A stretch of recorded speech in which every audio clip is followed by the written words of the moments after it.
Oh yay, oh yay, oh yay. All persons having Really? Oy vey? And this is supposed to be not controlled by the Jews? business before the Honorable, the United States Court of Appeals for the District of Columbia Circuit are admonished to draw near and give their attention, for the court is now sitting. God save the United States and this honorable court. Be seated, please. Off topic, but do you think it'd be good for Canada to move closer to China economically with the way the relationship with the U.S. has been heading? Yeah, but you run into a big issue. So your big issue is that the U.S. is the master of, or at least conservatives are like the master stolen valor people when it comes to complaining about issues that don't really affect the United States but have huge impacts on other countries. The problem is that Canada being, I don't want to say subservient to, but like Canada relies on the United States for their economy to work. But largely speaking, that's okay because the United States is not like an evil, terrible country that's going to fuck over Canada with like crazy shit like random tariffs or trying to destroy their economy like we're doing right now, right? For as much as the United States complains about China being unfair, in my maybe slightly uneducated opinion, a lot of the unfairness from China comes from the fact that, one, it probably doesn't have a massive impact on a lot of the U.S. firms operating in China or in the United States, and two, the only reason why we haven't done a lot about it is just because of like a political will, not because we truly are incapable of wrangling anything from China in terms of concessions. This is my take on it. Canada, however, being totally reliant on China and not having the U.S. anymore in its corner, could actually face a lot of what people fearmonger about China doing to the United States. China probably could do it to Canada, which would be scary because now if you're Canada, you're basically completely relying on the goodwill of a country across the Pacific who could be at ends with you for a variety of reasons. It's just a very scary world to be in, I think.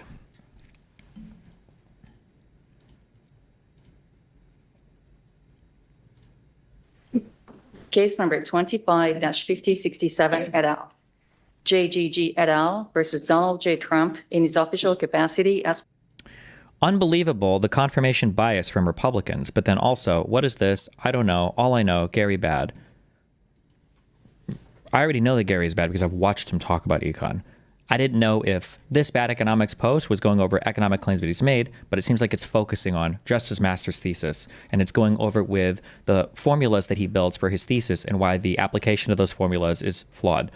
The subject matter of this post is going to be incredibly dry and boring, and it's not going to have very much to do with any of the overall claims that he makes, so it's bad content for stream. I'm sorry that you're an ass-paying Gary lover, but try to find a single video of him making any actual concrete claim.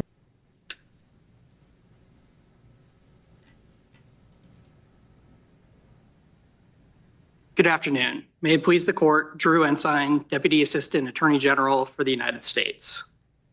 The district court's order represents an unprecedented and enormous intrusion upon the powers of the executive branch. It enjoins the president's exercise of his war and foreign affairs powers under the Alien Enemies Act and does so in a manner that purports to direct operations outside the United States borders and in a manner that could intrude upon sensitive diplomatic negotiations. The basis of that order was explicit second guessing of the president's determinations that the statutory preconditions of the AEA were satisfied for a foreign terrorist organization, Tren de Aragua, or TDA. Even though both the Supreme Court and this court have explicitly held that such challenges are not within the power of the federal courts to hear.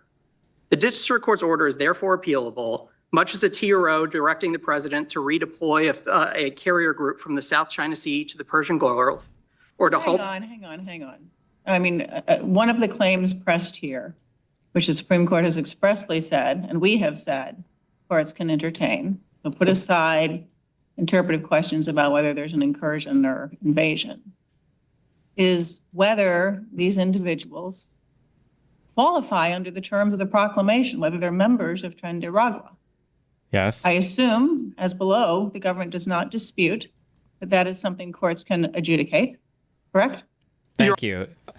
Is it normal to interrupt the opening statement? I don't know what, I don't think we've ever listened to oral arguments from like a court of appeals before. But yes, please drop this stupid fucking analogy, this actual Reddit meme tier argument of of are you saying that a federal court could say that we have to turn our ships around if we were in the middle of a fucking war? No, literally nobody is saying that, you fucking retard, you mongoloid. The argument is whether or not people in the United States of America have a right to challenge their designation as per this Alien Enemies Act or whatever, right? That's what this has always been about. Nobody is making that other claim that that any federal court can direct a war. Nobody's making that claim. Nobody cares about this. Nobody's arguing this. Why are you even bringing this up? Thank you. Does not dispute that that is something courts can adjudicate, correct?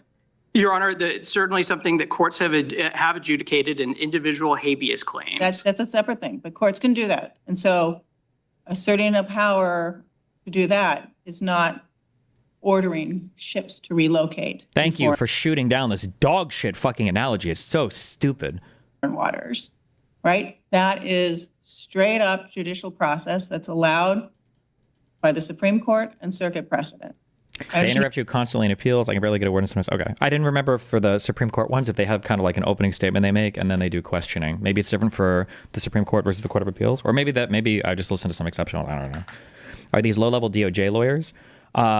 These people are representing the government, so these would have to be lawyers from the Department of Justice, is my understanding. I don't know who's arguing here on behalf of the government, though.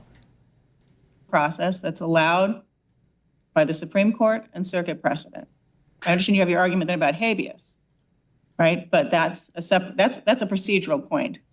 Your points about him overstepping seem to be forgetting that there is this claim, and in fact, this morning, he's limited the TROs to the likelihood of success to that prong. And so we don't need to go any further than that, correct? No, I don't believe so, Your Honor. Because the government has taken appeals of the TRO, the district court didn't have jurisdiction to change the basis of the TRO. And so that was one of the bases all along.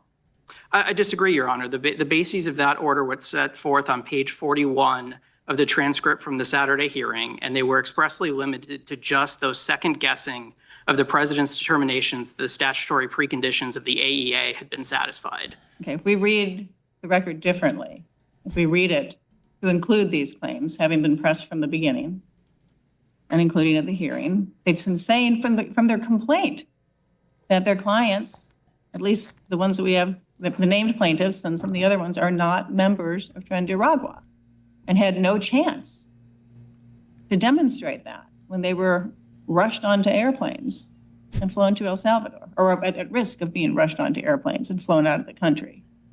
And so if we read the record that way, then we don't have to get into these other questions, correct? No, I don't believe so, Your Honor. No, we don't have to, or no, I'm wrong? You're wrong. I guess I would say several things, Your Honor. One is that the district court's order goes well beyond merely preserving the status quo. It purports, as the district court explained, to order the president to conduct operations outside U.S. borders in a particular way. This is such a stupid fucking argument. Or, like, do you think that federal courts lose jurisdiction just because you step outside of a U.S. border? That there's no more due process for a U.S. citizen that you've taken, or for a U.S. green card holder? Like, this is such a stupid argument. It's so fucking retarded. It's like Trump crosses into Canada with a child and rapes him, and then a federal court is like, hey, like, you know, we're charging with it or whatever bullshit, and it's like, well, hold on, actually, are you telling me that a court can somehow make declarations about events happening outside of the United States of America? No, what the fuck are you talking? Like, that's not what this is about. What the fuck? He directed that the executive branch either turn planes around or to find another way to operate internationally. Right, but that's, so, I mean, at this point, my understanding is that the government has been complying with the TRO. Obviously, it doesn't extend to people who are being deported on grounds independent of the proclamation. So when I say complying, that there are no planes now en route out of the country with people covered by the TRO, correct? That's my understanding, yes, sir. No planes on the ground anywhere in the world with people covered by the TRO that would have to come back. And Your Honor, let me just, right? first clarify. Is that factually right? I believe so, Your Honor, though let me clarify one thing about that, which is that the district court's order only applies to those that would be removed under the Alien Enemies Act. Correct. It does not apply to those that may separately have final orders of Correct. removal under the Yes, INA. that's right. Yeah. I'm sorry I wasn't clear. I was trying to say that up front. That was, if there are other grounds for Yeah. moving them out of the country, he was quite clear, was clear again this morning, but it's been clear from the beginning, that's never been enjoined under the temporary restraining orders. That's correct, Your Honor. Right. So we're not talking about those. So you might have plans with people going other places because. When was this? Sorry for this has to do with the Venezuelans. I keep saying Venezuelans. Fuck me. With people that were deported to El Salvador, basically. Trump had a way that he was going to do it, but then he invoked the Aliens Act in order to do it even quicker, and then arguably without due process, any kind of due process. And 5 people are named on the complaint, but it's representing all the people that have been deported without having any process or procedure to challenge if they were even part of this act. Like, if Trump wins this case, then the argument follows that the government could walk into your house and deport you, that just saying that you're part of this gang, and that's it. But there's no, even without any evidence or due process, they would just do it, and you have nothing you can say about it. Like, it's insane.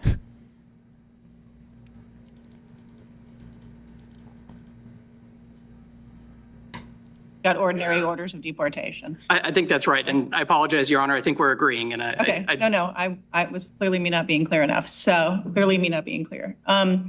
So now to clarify again, my question is the concern about ordering planes back and forth is moot at this point. That's over and done. There's nothing we could do to address that.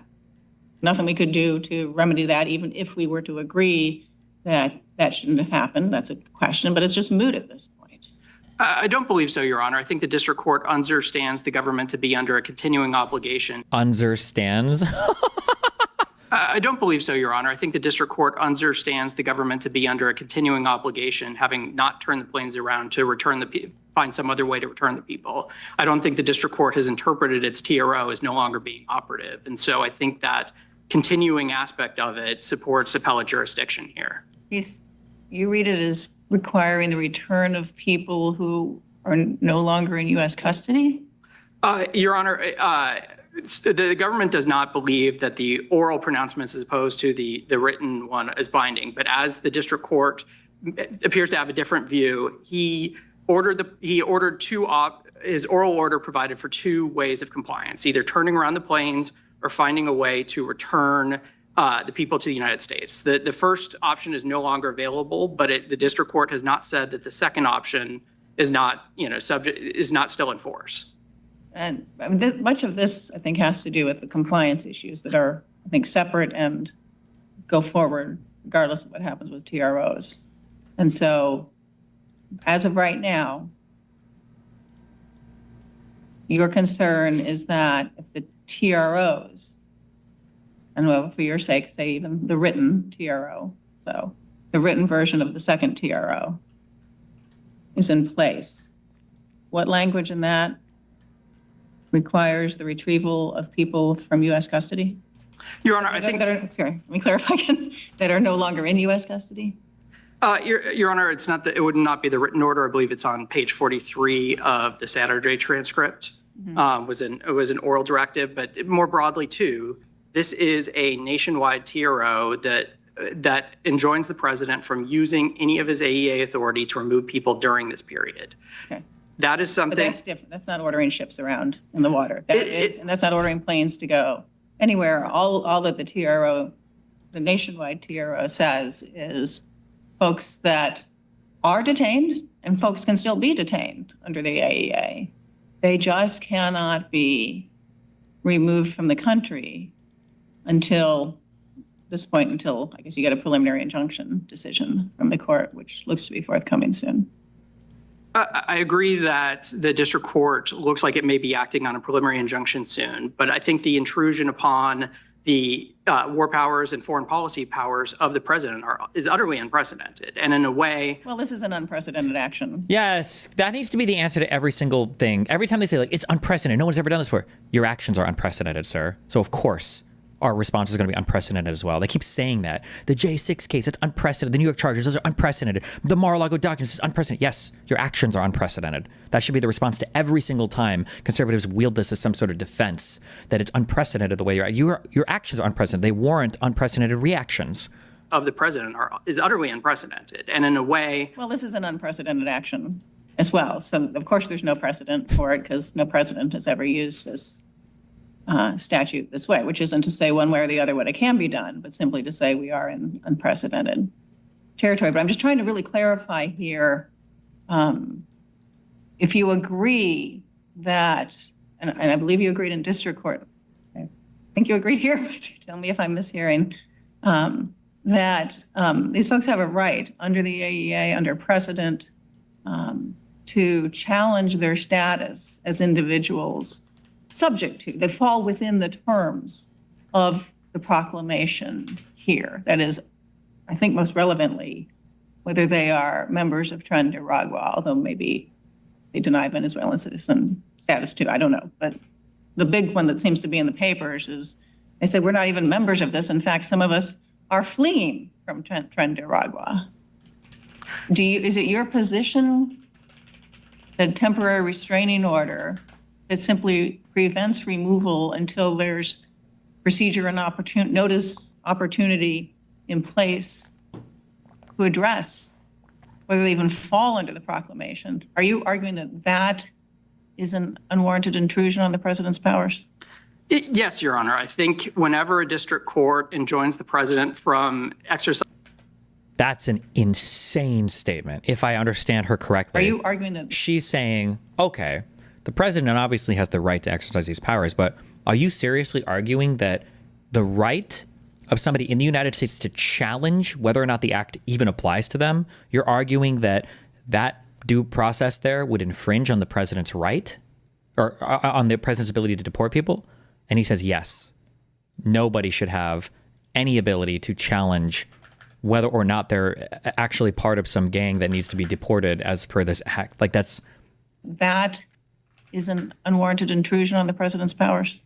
Yes, Your Honor. I think whenever a district court enjoins the president from exercising his military, don't say the same dumb shit, his war and foreign policy powers on bases that are manifest error, that is absolutely the sort of irreparable harm. So, but the she needs to ask the question. So if the president goes into your house today and takes your child from you and puts him on a plane to El Salvador, you agree you have no right whatsoever. If the president were to deport 10 million people from this country, under this particular act, none of them have any due process to challenge that. Like, on its face, it's just an absurd notion. Like, you can't possibly be making this argument in court, right? This is like comically stupid. Injunction doesn't have to be against the president. I mean, the president said, I only want people who are members of Tren de Aragua removed. And so if his lower level executive officials are removing people who are not, or who we don't know are members of Tren de Aragua, the problem is not with the president's proclamation, it's with its implementation by lower level executive officials. And that's against whom the TRO runs. So there's nothing there about enjoining his war or national security powers. That is all about lower level folks who are not implementing the terms of the proclamation because they're not making sure these folks are members of the gang before they remove them. Your Honor, I disagree with that for at least two reasons. First of all, that's simply not the basis of the TRO that was appealed. If you, again, on page 41 of the Saturday transcript, you'll see the basis that the district court gave for its second TRO. And that basis was explicitly not on having anything to do with individualized determinations that people were members of TDA. It had to do with second guessing the president's determinations that there had been an invasion. Second guessing the determination of an executive? That's a very interesting way of saying due process. Should we go back and find that 41-page TRO, or find the TRO and read page 41? Like, this argument is just insane, right? Like, the cop said that you did this crime and you're going into jail, and you think you should, what, have a trial to second guess our brave police officers, to second guess the district attorney, to second guess the attorney general? What do you mean? Like, yeah, hello? What? Or predatory incursion or threatened or attempted of the same, and that make sure I've got that. 46, is that what I heard? 41 of the Saturday hearing. Let me, That's March 21st, right? Sorry, that's me. yes, Your Honor, let me get to that specific language. Okay. So what the district court said in explaining why it was issuing a TRO was, I think they, plaintiffs, have certainly presented a serious question that the president's proclamation is not legal under the AEA or a, I just want Sorry. to make sure I'm on the same page as you. I'm looking at the afternoon transcript. this would be the, Oh, you know, I think I'm in the wrong transcript. That's my problem. and I'm, I think the transcript has line numbers, so if you could tell us the line number you're starting with. I think I have it, but just so we're all on the same page. yes, Your Honor, it's page 41, beginning at line 12. Can somebody link the original? Can somebody link this so we could read along? Sorry, that's my fault. I'm sorry, let me pull that as well. Totally my fault. I think are they talking about the TRO that the court issued? Was it really that long, 41 pages or longer?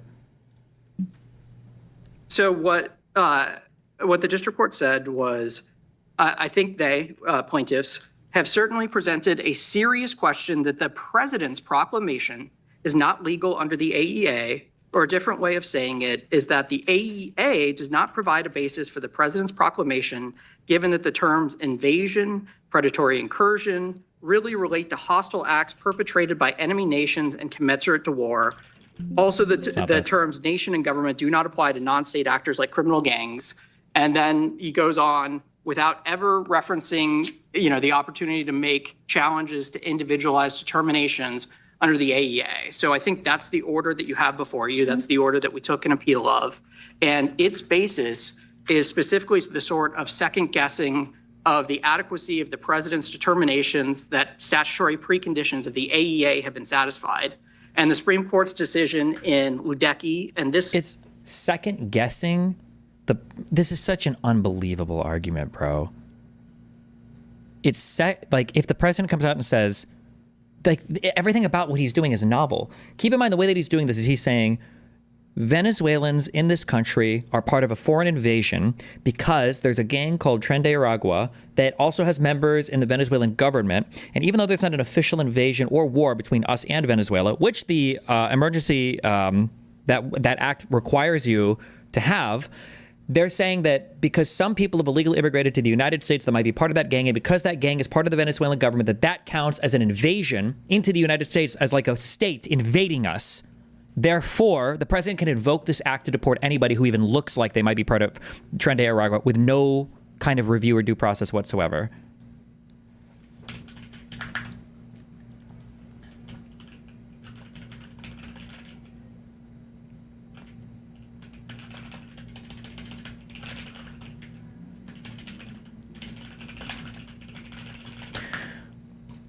Court's decision in Citizens Protective League specifically preclude such review. Here's how the Supreme Court described it in Ludecke. The very nature of the president's power to order the removal of all enemy aliens rejects the notions that courts may pass judgment upon the exercise of that discretion, end quote. Similarly, this court in Citizens Protective League recognized that, quote, unreviewable power in the president, ... is the essence of the act, end quote. But it's like so crazy that, so you could just arbitrarily invoke this act for anything? Like, this is clearly talking about a time when you're at war with another state and there is an invasion, or people that are nationals of that country that are like invading you. Like, you can't just say that because that particular thing is unreviewable, that every single action the president does, as long as he says that, becomes unreviewable. That would almost be as stupid as giving the president absolute criminal immunity for anything he says is his official job. The binding holdings of Ludecke and Citizens Protective League are controlling precedent here. In both, plaintiffs challenge the president's determination. I don't want to, I could read these underlying cases. Ludecke or whatever is, there's no shot that they were talking about the president's ability to unrestrictedly, like, I bet that had to do with an actual war declared on an actual country and not just the president saying a gang being president of the United States counts as a war.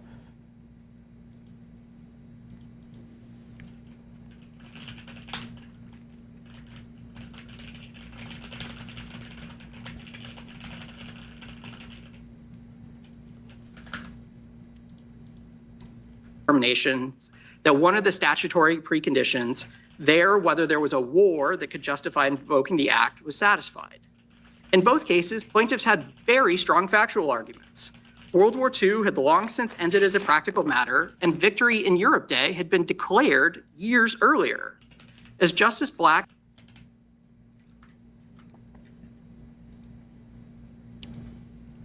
1948 case, Ludecke v. Watkins. Did this have to do this?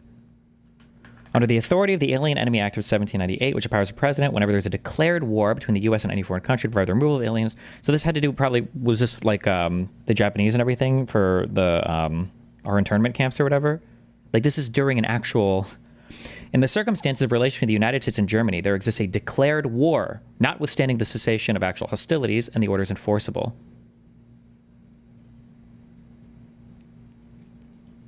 The Alien Enemy Act construed as permitting resort to the courts only to challenge its validity and construction and to raise questions.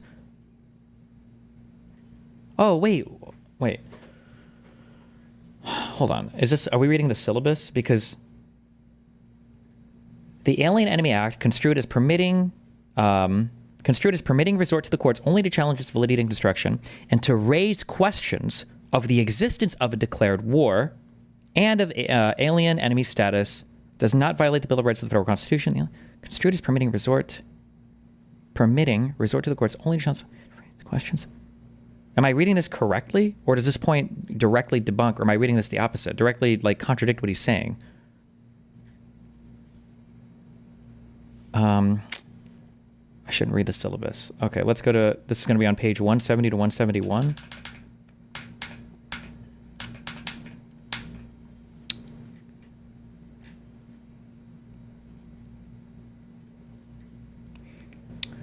Whether and when it would be open to this court to find that a war, though merely formally kept alive, had in fact ended, is a question too fraught with gravity even to be adequately formulated when not compelled. Only a few months ago, the court rejected the contention that the state of war in relation to which the president had exercised the authority now challenged was terminated.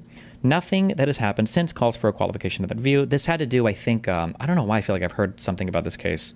Did we watch a Legal Eagle video or something? But I think it had to do with the fact that, like, is the war officially over, like, when the last gunshot is rang out, or can the president still exercise some wartime powers for a little bit after, or something like that? It is still true, as was said in the opinion in that case, which eyed the war power most jealously, we have armies abroad exercising our war power and have made no peace terms with our allies, not to mention our principal enemies.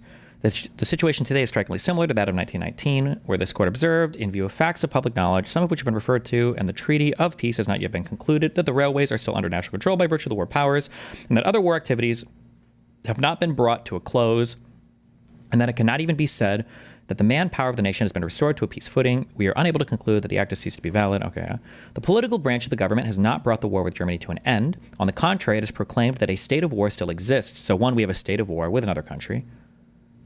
The court would be assuming the functions of the political agencies of the government to yield to the suggestion that the unconditional surrender of Germany and the disintegration of the Nazi Reich have left Germany without a government capable of negotiating the treaty for peace. It is not for us to question a belief by the president that enemy aliens who are justifiably deemed fit subjects for internment, I wonder what that meant, justifiably deemed fit subjects for internment during active hostilities do not lose their potency for mischief during the period of confusion and conflict, which is characteristic of a state of war, even when the guns are silent, but the peace of peace has not come. These are matters of political judgment for which judges have neither technical competence nor official responsibility.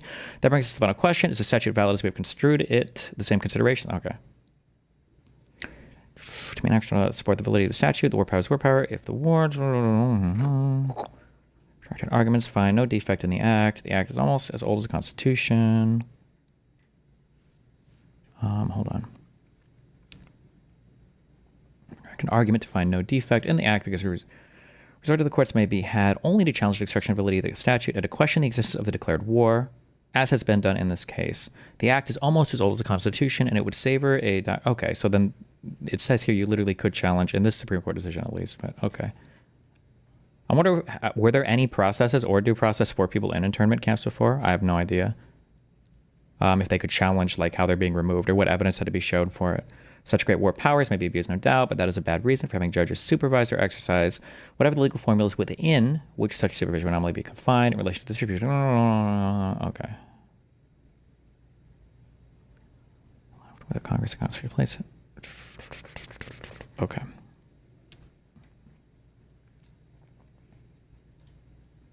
All right. I just want to see the underlying thing. Very strong factual arguments. World War II had long since ended as a practical matter, and victory in Europe Day had been declared years earlier. As Justice Black noted in his dissent, the very idea that World War II was still ongoing at the time of Ludecke was, quote, pure fiction. None of that mattered, however. Wait. At the time of Justice Black noted in his dissent, the very idea that World War II was still ongoing at the time of Ludecke was, quote, pure fiction. None of that mattered, however. President Truman's determination that World War II had not ended simply was not reviewable. Federal courts therefore lacked jurisdiction to hear challenge to the president's findings that the requirements of the AEA had been met. This had to do with whether or not the war was ongoing after the Nazis had lost and the Third Reich disbanded. But there was a formal war declared against a formal enemy, and there are people who had already been justifiably deemed as coming under that act. I feel like this is a horrible stretch of what that case was about, but whatever. Well, but there's no good argument they're going to be able to make here, of course. It's just insane, but... The same result must obtain here. As in Ludecke and Citizens Protective League, plaintiffs are bringing facial challenges to the president's determination that the conditions for invoking the AEA have been satisfied. And there is no basis for concluding that the president's determination that there is a war is wholly unreviewable, but determinations that there has been an invasion or a predatory incursion or threatened or attempted of the same is somehow reviewable. So he also, Like, just to be clear, like, this is how this is cringe. So everybody agreed that we had formally declared war in World War II. Everybody agreed with that, okay? And then some citizens, I guess, came under this Alien Enemies Act, okay? And then I guess there was a Supreme Court challenge where there was somebody that tried to argue in the U.S., okay, hey, look, the Third Reich has collapsed. The war is over. And then the Supreme Court said, well, no, we can still say there's an ongoing war because a peace treaty hasn't actually been signed. So just because the Third Reich collapsed or whatever doesn't mean, just because the German Nazi Party or whatever collapsed, doesn't mean that we can say that the war is over, okay? We need an actual peace agreement, so wartime powers still apply.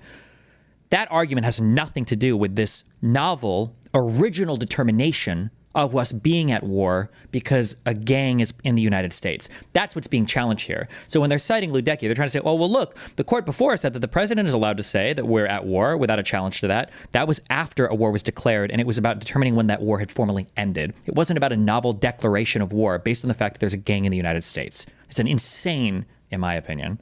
That's an insane citation. There is no congressional declaration of war. There's no formal declaration of war at all. The president has declared that we're at war with enemy. There's just an insane stretch to say that these things are comparable or that case even applies here. Because none of the litigants here, the plaintiffs here are not challenging the government's ability to declare war or to exercise wartime power. We're not even in a war. There is no declared war at all.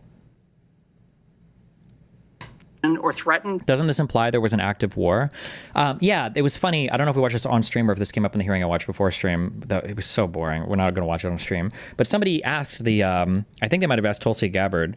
They were like, you guys did an assessment of all the current threats to the United States, right? And the person replied, yeah. And they were like, isn't it kind of weird that the current war supposedly that we're in with Venezuela didn't qualify for any of your assessments? Like, notice how you guys didn't talk about apparently we're actively at war with Venezuela and that didn't come up ever. What the fuck's up with that, right? Like, yeah. Do the lawyers know that and are acting in bad faith? On Trump's side, yes. The Trump lawyers are people that work with Trump. Well, it used to be Trump lawyers. Now he's actually smart enough to realize he has to rig the government. These are now White House lawyers. These arguments are obviously in bad faith. This is fucking garbage. It's garbage on garbage. It's on garbage. They're just trying to delay as much as possible and see how much bullshit they can sneak through. That's why they're doing so much illegal shit. Yeah. But determinations that there has been an invasion or a predatory incursion or threatened or attempted of the same is somehow reviewable. so he also, but he said, and again, I apologize, but I think this is line 10 to 11 of 41. It's outside of what Ludecke talked about. Oh, thank It's God outside- they have. Yes. Okay. This is good because these are educated people, so they know what these court cases are about. It's not a fucking YouTube argument. Okay. Pivot. And we know what was outside of what Ludecke talked about, and that was the individual determinations as to their qualification, as to whether they qualify under the order. I mean, again, there's no question that that can be done. That's been argued in this case from the beginning. It's in the complaint. It's been argued about. That's the basis on which the government keeps saying you have to do this through habeas. There's just no question that he was basing it on multiple things, and one of which, and we now have the clarification from the district court judge this morning, is that it's just about, all it has to rest on now in denying your motion to vacate is the right of them to have an opportunity, and there's no procedure as implemented by lower level officials that allows anybody an opportunity to challenge their status. Your Honor, I If simply, the TRO rests on that, it's to the extent, I understand that there's language on both things here, but to the extent it's resting on that, and that's what we've been told this morning, and it's here as well. It's at least part of it here, and it's what's been clarified now. To the extent it's resting on that, Wait. Yes, but she is 1v2 on the judge's side. You will see later, which is why this is being tossed. She is overruled. What are you talking about? there isn't an impermissible intrusion. It's fully consistent with our precedent in Clark and Ludecke, correct? no, Your Honor, I simply don't agree with that. I think he told us on page 41 explicitly what his reasoning was. And I think you're reading a lot into that additional language and a whole nother holding that now exists in 37-page opinion form, but did not exist when the order was appealed and is not before you. Well, can I ask, one of the things he said today, I just want to see if there's common ground between you and the plaintiffs and the district court. Oh, wait, hold on. This was today? Oh, so this TRO did get stopped. They spoiled. Upon consideration of the emergency motions for stay, so a stay is when you stop. Think when you hear stay, legally think stay back or stay, stop. Upon consideration of the emergency motions for stay, the opposition thereto, the reply, and the Rule 28J letters, the amicus brief filed by South Carolina, Virginia, and other states, the motion to participate as amicus curiae, filed Representative Brandon Gill, and the lodged amicus brief, and the motion it is ordered that the motions to participate as amicus curiae be granted. The clerk is directed to file the lodged amicus brief. It is further ordered that the emergency motions for stay be denied.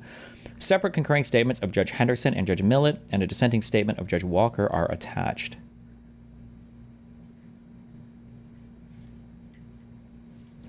So then, will this end up going to the Supreme Court, or?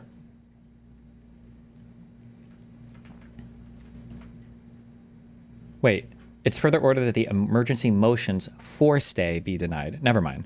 The motion for, I'm sorry, I was reading the motion for the TRO or whatever. Okay, wait, so this says it. Wait, who said the opposite of this? Yeah, sorry, I read this backwards.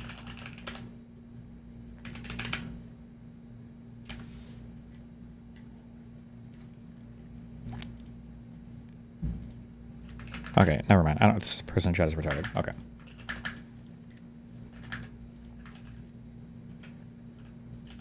Stop spoiling also. Fuck you. He said, before they may be deported, they are entitled to individualized hearings to determine whether the act applies to them at all. I think you agree with that. Do you agree with that? Say that again. Entitled to individualized hearings between you and the plaintiffs and the district court. He said, before they may be deported, they are entitled to individualized hearings to determine whether the act applies to them at all.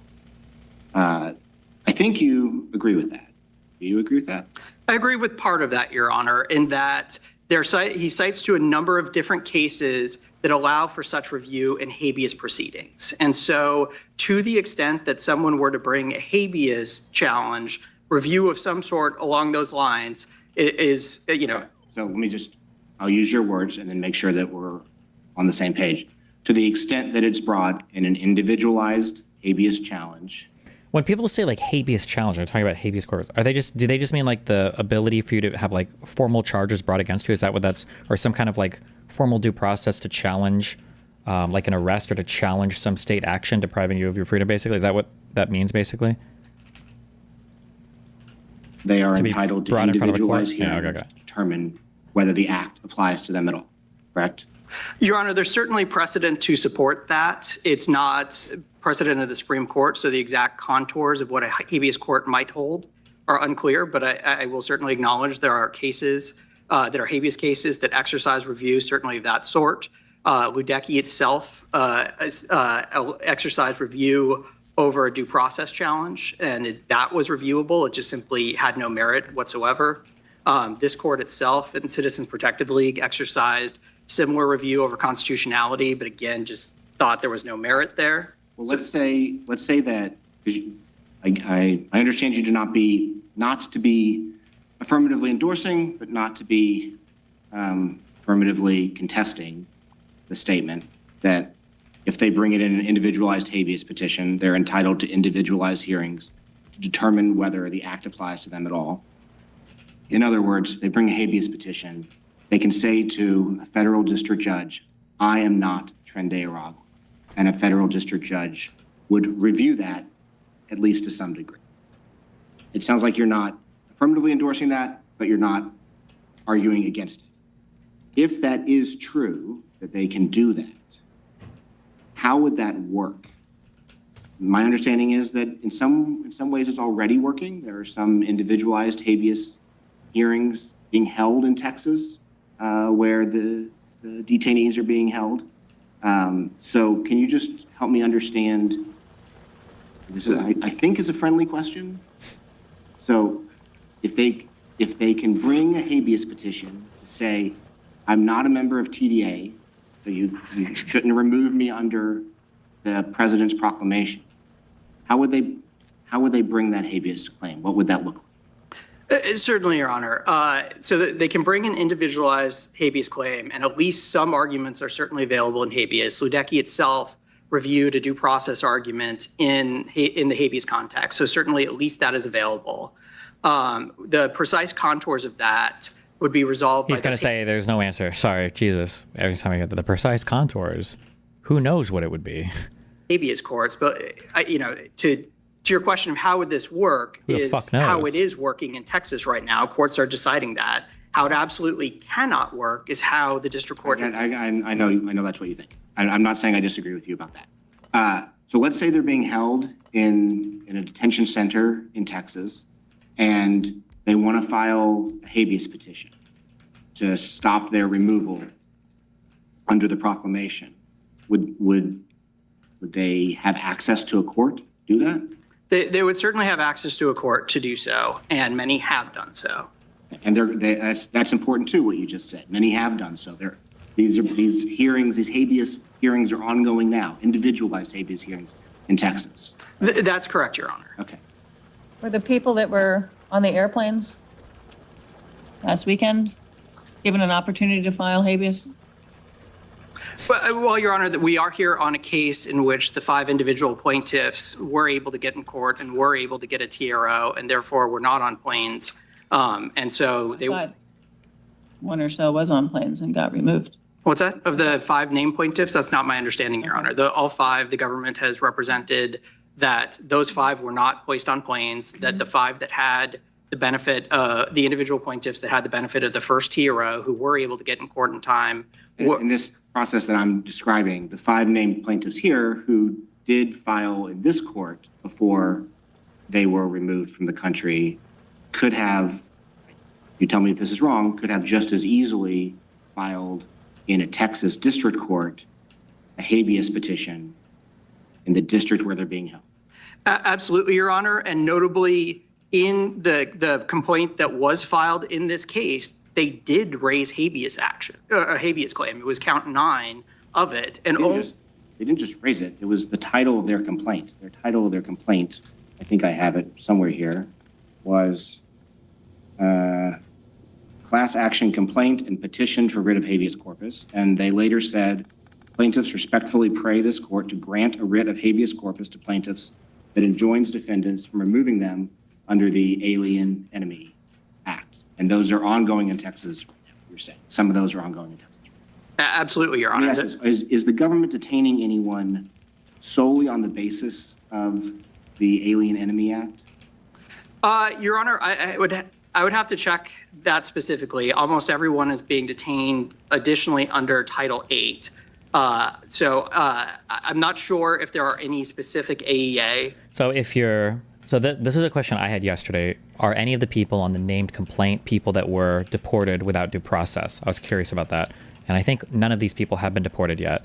So what this judge is asking is like, well, these guys are filing court cases, right? So that means anybody can, right? Is essentially what he's saying.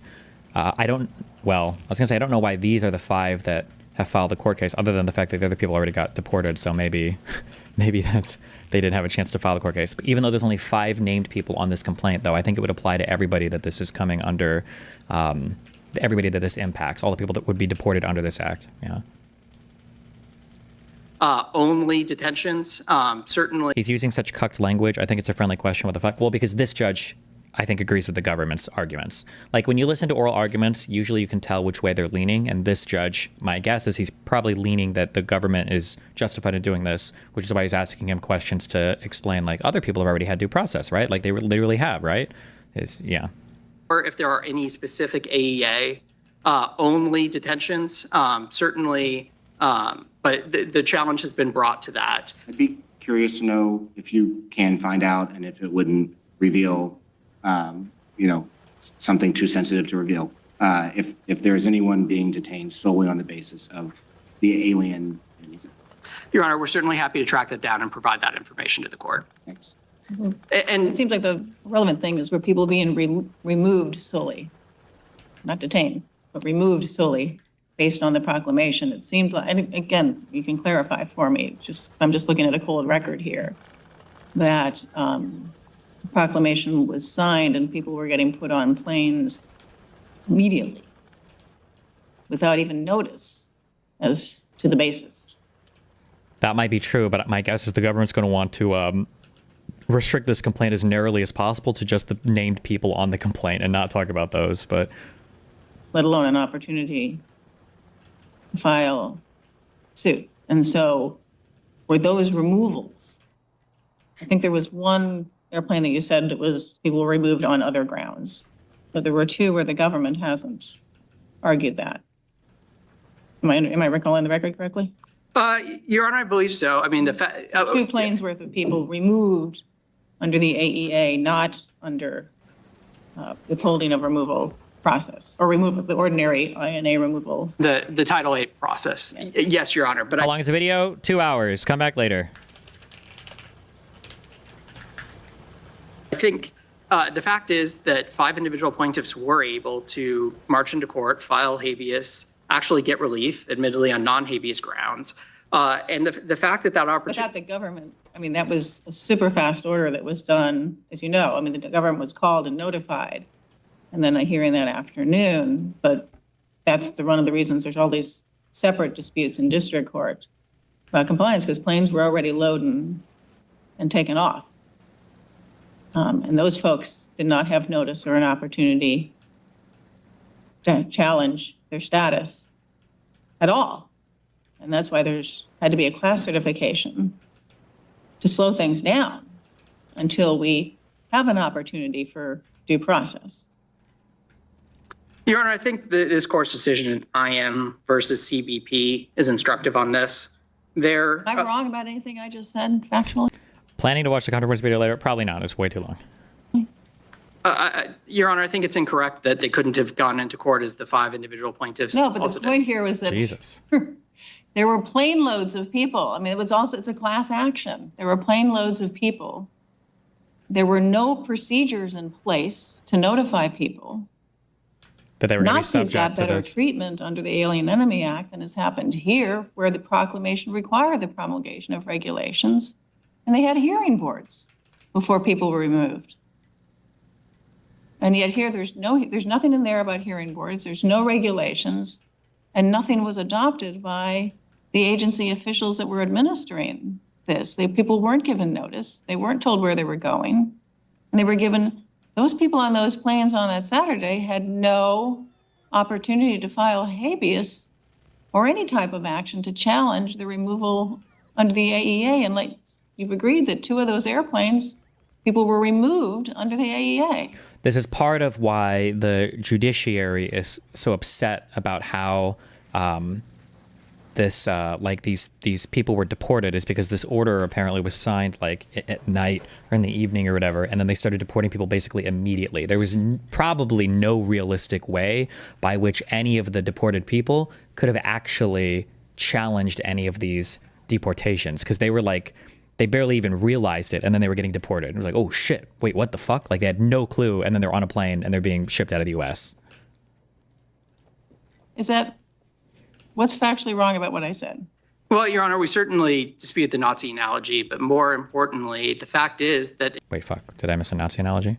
To be fair, I'm not sure people needed to be informed they'd be subject to this before they were possibly deported. Usually, legal deportations aren't announced beforehand, I guess. What? Yeah, of course you have immigration courts and stuff where deported people have like due process and all that.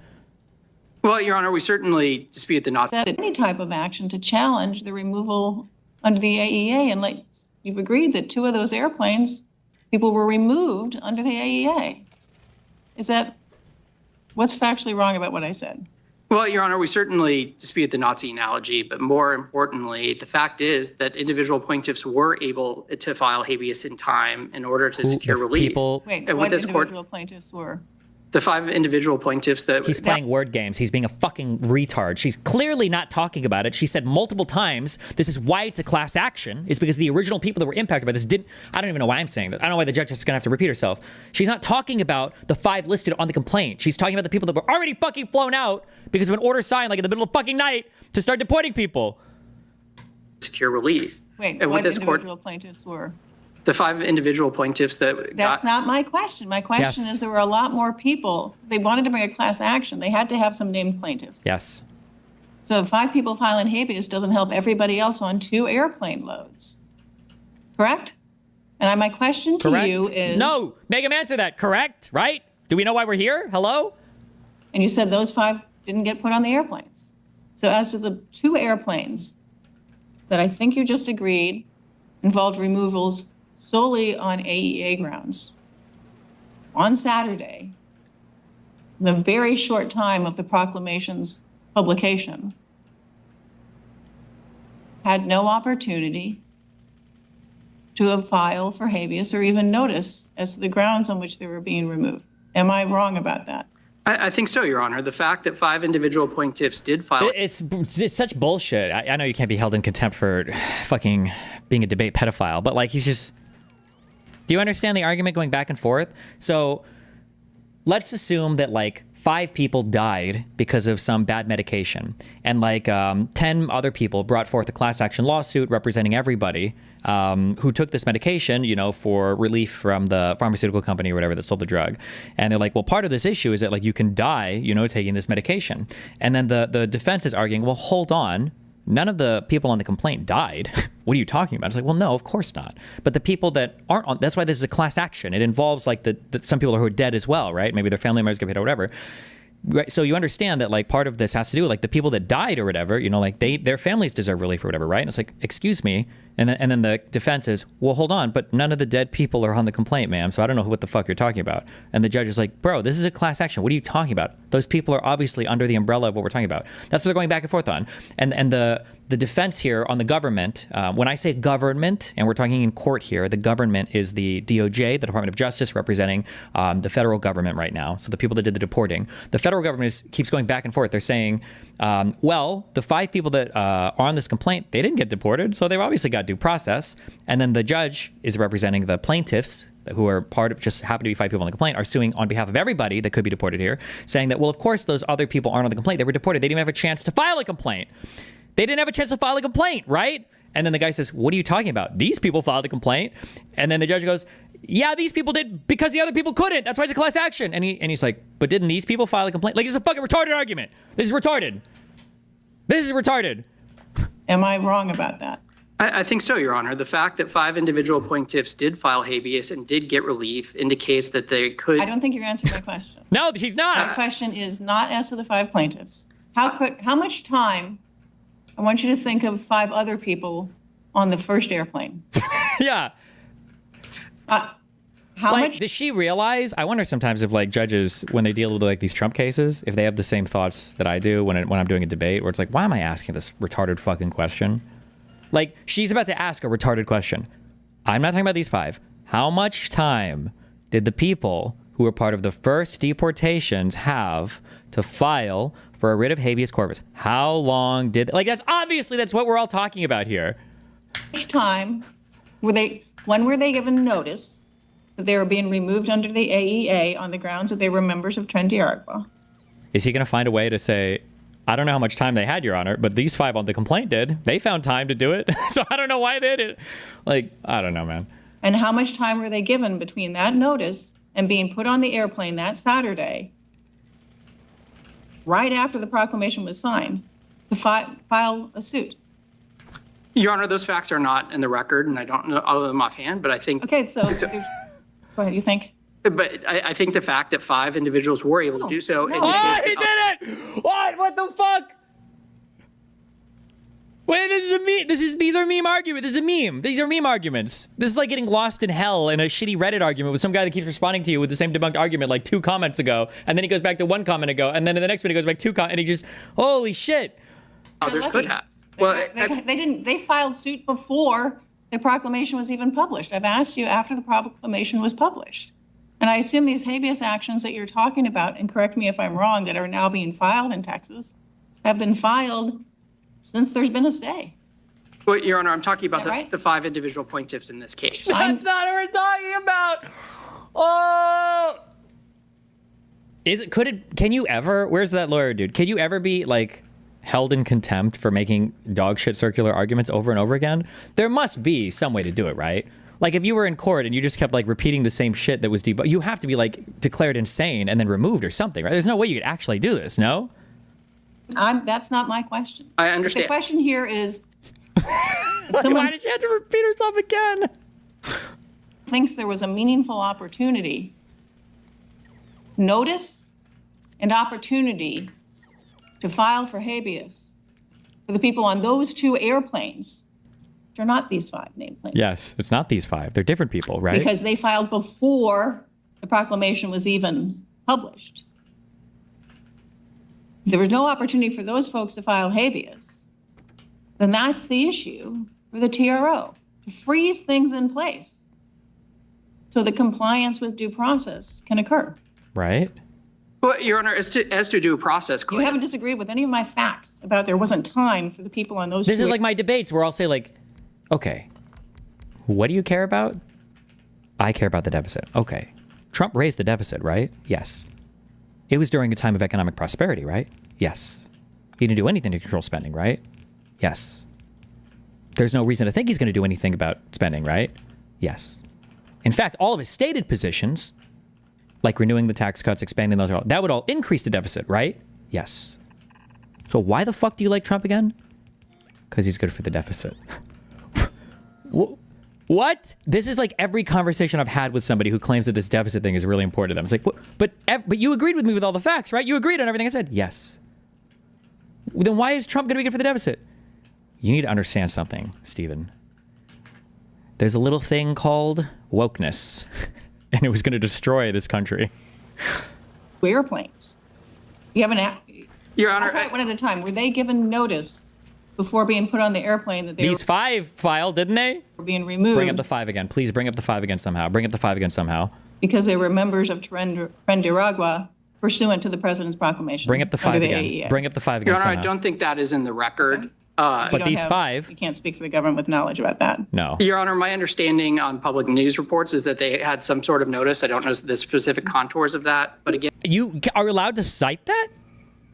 You'd think as the government, you'd want that maybe as part of the record. No?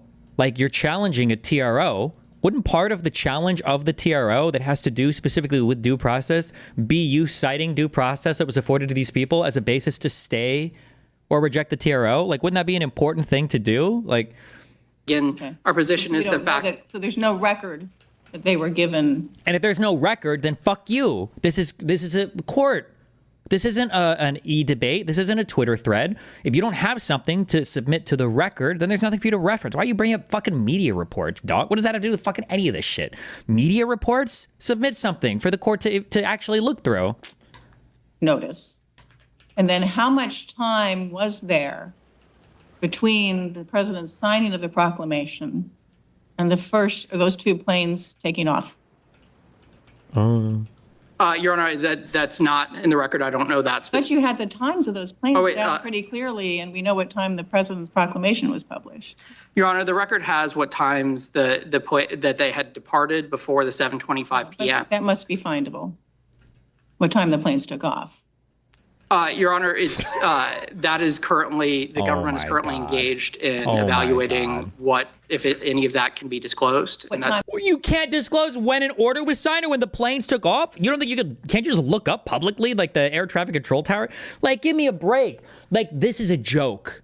And this lady, the judge is a joke. All these judges are jokes. I'm sorry, I don't know anything about the actual process here, but like, they're spitting in your face. We're talking about TROs. These aren't even ordinary court cases. These are temporary restraining orders that are already extraordinary. The fact that we're appealing TROs, in my unlegal educated opinion, is already ridiculous. And now to go and fight against a TRO, you're not even fighting against a preliminary injunction. You're not even fighting, which is what the TRO is supposed to do. You're not even fighting against an injunction. You're fighting against a TRO. You don't even bring evidence for your fucking case. Like, TROs traditionally are they're ex parte anyway. You're not even supposed to have any input. You're not even supposed to have a say on the TRO. It's literally just from one side. And the fact that you want to come and fight it, but then you don't even bring any evidence to support your argument? Like, what are we even talking about here? What is happening? Your Honor, it's classified. Can you please get rid of this? Like, this is so cringe. You can tell what time the planes landed, but you can't tell what time they took off. we have told what time that what their status as of when the 7:25 p.m. minute order issued. And I'm not authorized to discuss any more operational details Is of that. the government aware of how long it takes to fly from wherever this airport is in Texas to El Salvador, Maybe they flew in circles, Your Honor. or generally? Your Honor, I don't know that off the top of my head. And that can be found out pretty easily. I'm- Time. I mean, it just feels like there was no time.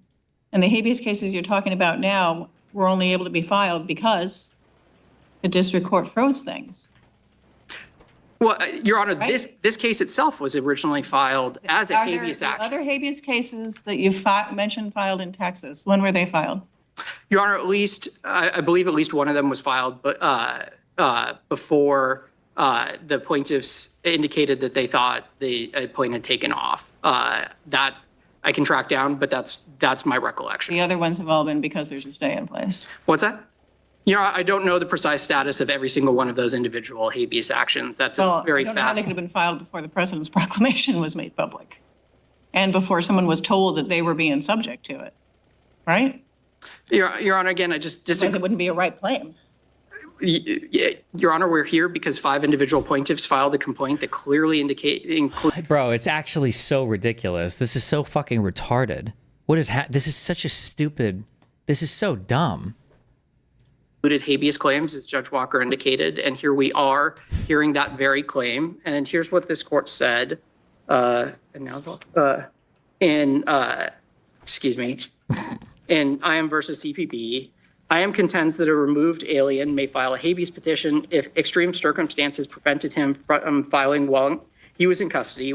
We disagree. Lower courts are created by Congress and have only the jurisdiction Congress grants, no more, no less. And then their contention is that since these people are already out of the country, the courts no longer have the ability. Like, it's so convenient. If I just fly an American to Mexico, I can do whatever the fuck I want with him in a court case. Like, I don't know why I keep saying it's just so on its face. It's such an obviously fucking stupid argument. And, you know, Your Honor indicated that you thought that this was a matter of due process, but I think that's very useful here because the Supreme Court and this court have confronted due process claims challenging the invocation of the AEA. And, here's what Supreme Court said. I don't know why you retards in chat. I know it's a popular lefty talking point or whatever. The Gitmo, Gitmo, Gitmo, Gitmo. Even people in Gitmo were able to challenge their detainment in Gitmo. Also, we're not talking about removing people from the USA generally for Guantanamo Bay. No, wasn't that for people captured in other areas like overseas? I don't know why you guys keep trying to compare Guantanamo Bay to this, because even those people were afforded more rights, and it's not the same type of person that we're even talking about, and it's not the same powers that are being invoked. I don't know why you keep bringing up Gitmo, Gitmo. Like, it's so retarded. It said, the act is almost as old as the Constitution, and it would savor of doctrinaire audacity now to find the statute offensive to some emanation of the Bill of Rights, which obviously includes I'm saying the whole That has statute. nothing to do with, no one is challenging the statute here, right? We know where that case is coming from. No one is challenging the statute or the construction of the statute, any of that. This is such a, the statute offensive to some emanation of the Bill of Rights, which obviously I don't even know. Oh, it's so dumb. includes I'm saying the whole statute's under Constitution. No one's saying No one's the saying Alien that. Enemies Act. Yeah, is, well, no one's challenging this. maybe they'll tell me they're saying that, but the entire Alien Enemies Act is unconstitutional. That has been decided. The question is whether a particular proclamation and its implementation is constitutional. This happens all the time. The statutes are constitutional, but how they're implemented Yes, it's a different level removed. That's why it's such a, it's, in a particular case is not. That's all we're talking about. And in Ludecke and in Clark was a case like this one. It wasn't a habeas. Sorry, I used a shorter name for the case in this court. Clark. It was 159 people and an organization who represented their interests who filed suit. And we recognize there that you could have a challenge to whether you qualify under the proclamation, right?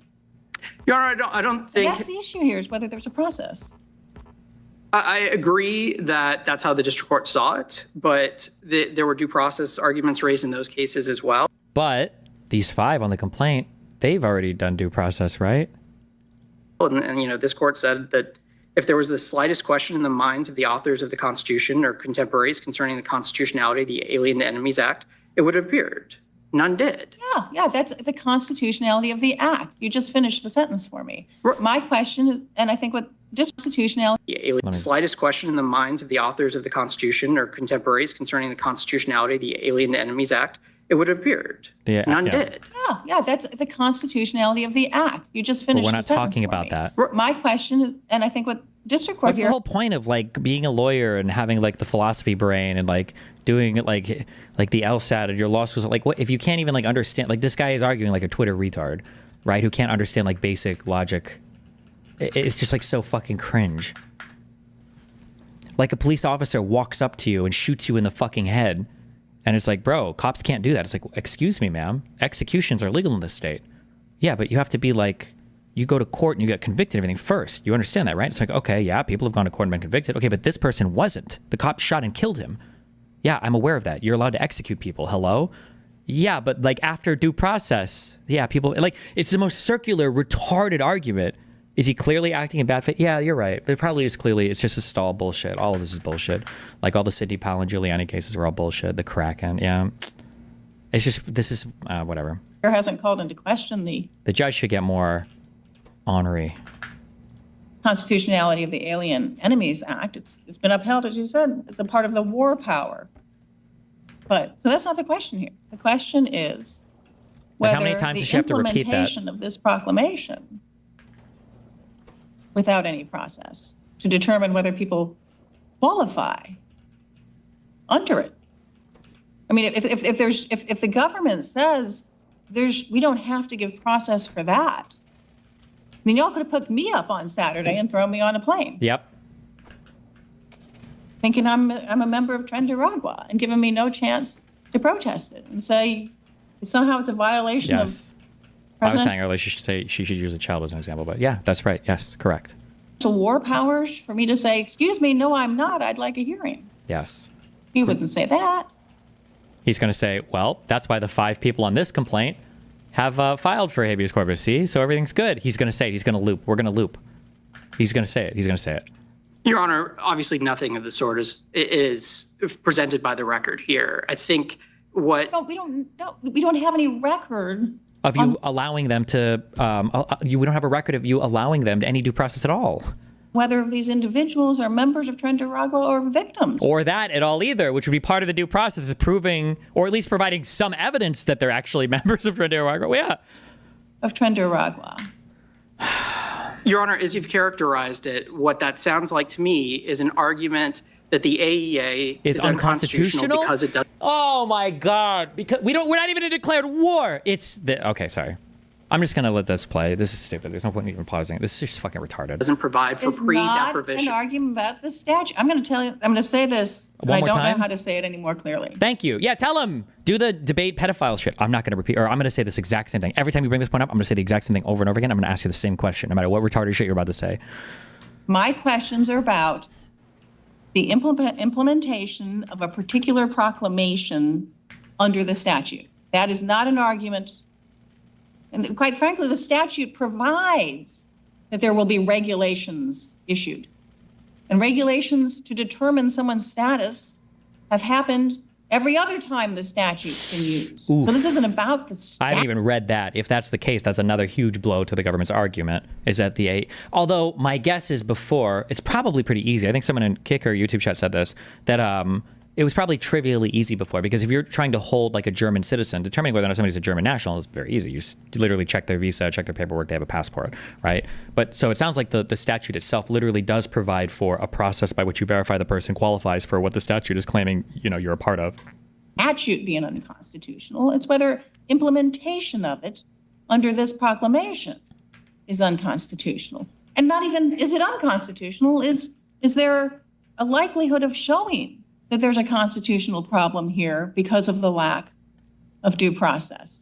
We're not even deciding the merits. So please do not attribute to me that I'm saying the statute's unconstitutional. You and I agree that that has been answered. But implementation of a proclamation is a completely different question. Can we agree on that? Your Honor, You won't agree, I mean, maybe that it's a constitutional problem, but you agree that it's a separate question whether the implementation of something under a lawful statute is constitutional. Your Honor, certainly at that level of abstraction, I agree with you. I see that. Drill down exactly what this case is. That's not abstract. Well, Your Honor, where I disagree is that, as Your Honor identified, the AEA requires the issuance of regulations. It does not require the provision of pre-deprivation process. And so I think that would be an argument that under the due process clause, the failure to provide of the AEA itself to mandate pre-deprivation hearings is unconstitutional. And I think that is the sort of challenge that was considered and rejected. When were other usages of the AEA done and people were summarily removed without advanced process? Can you show me an example in history when the AEA was used that way? Yes, Your Honor. So in Ludecke, for example, there was a requirement in the implementing regulations that that an alien had to be dangerous before that they would be removed, and there was part of the challenge was that person was not dangerous. Okay, but this isn't whether or not they qualified necessarily under like the nationality of a person that you're like at war with, right? And wanted to challenge the Attorney General's determination that he was. And what the Supreme Court said is that President Truman, provided for the removal of such aliens as were deemed by the Attorney General to be dangerous, but such a finding at the President's behalf was likewise not to be subjected to the scrutiny of. Different question. All right, footnote 5. Like you have to understand, I'm sorry, I'll say this one more time and then we're done. You have to understand, if the government were to succeed on the merits of this argument, what the government is essentially arguing is that anybody in this country can instantaneously be removed as an enemy alien without any evidence being presented, without you ever getting to be in front of a court, without they can just say, hey, we think you're an illegal, or not an illegal, I'm sorry, we think that you're part of this gang, hop on the plane, you're out of here. And that's it. You get no questions asked. If the government's argument was correct, that's what they would be arguing for. It's just an insane argument, but. The order recited that the petitioner was deemed dangerous on the basis of evidence adduced at hearings before the Alien Enemy Hearing Board. Oof. That's what I'm talking about. They had a process there for the decision. Question whether a court can review whether a secretary properly deemed someone dangerous. That's what they said. That's committed to the discretion of the secretary, whether someone's deemed dangerous. But there was hearings and there was process. I asked you when they haven't had process. Your Honor, I guess then that points to me that this conversation has been very much about due process, but even as the 37-page, opinion that issued this morning, it seems to sound in due process, but doesn't hold, make a holding based in due process. And so, oh my God, he was citing this case to win his argument. She points out that this argument doesn't, not only does this not support your argument, it actually goes contrary to your argument because the due process exists here. And then he's saying, oh shit, that's true. This is against me. Well, I'm going to say that the, I believe it's called a dicta, right? That the part of the ruling about this that had to do with the due process, that's actually not the holding the case. That's not the important part. That was extra shit that he talked. Now he's arguing against, it sounds like, if I'm understanding, she's arguing against the case that he just brought up, in that the holding of the case isn't even relevant to what they were talking about at all. And the fact that the case contradicts him, that part of it isn't even important. It's just memes. that alone. Well, it says it's limits. That's how, it's not holding because it's a TRO. It says it's limits. That's true. Yeah. And these are temporary restraining orders. These aren't Supreme Court decisions or crazy, where there's huge holding that can be cited as precedents or whatever. But Its likelihood of success analysis to that question. And then to get, if you want to respond to that, because I wanted to get to this question of whether it can only go through a habeas, but I wanted to let you. Your Honor, we think that the rationale has been swapped out at the last minute, less than 4 hours before oral argument. We think that's procedurally improper and potentially jurisdictionally problematic, where the ordinary rules of jurisdiction do not permit district courts to present this court with a moving target on appellate review. And I think that's exactly what you have here. Another procedural problem here is that you never sought a stay from the district court. That's correct, Your Honor. This is obviously. Oh, wait, what? Okay, so it sounds like the guy is saying that you're not allowed to, I don't know what would you say, amend the complaint. You're not allowed to change what you're arguing between the lower court, the DC court, and then this appeals court, your circuit court. But then her counter is, okay, maybe that might be true. However, you didn't even, it sounds like you didn't even apply for a stay of the TRO to cancel the TRO at the lower court level. You literally instantly came to the Court of Appeals for this. I don't know how you determine if somebody's allowed to do that or not, but. You've had plenty of time. You've had a week, more than a week. You've never sought a stay from the district court first, which our precedent require.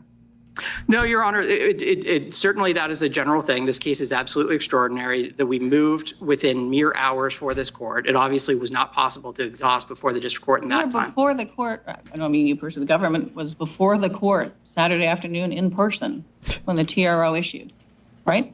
There was a government attorney, I don't know if it was you or someone else, but there was a government attorney before the court Saturday afternoon when the operative TRO now was issued, correct?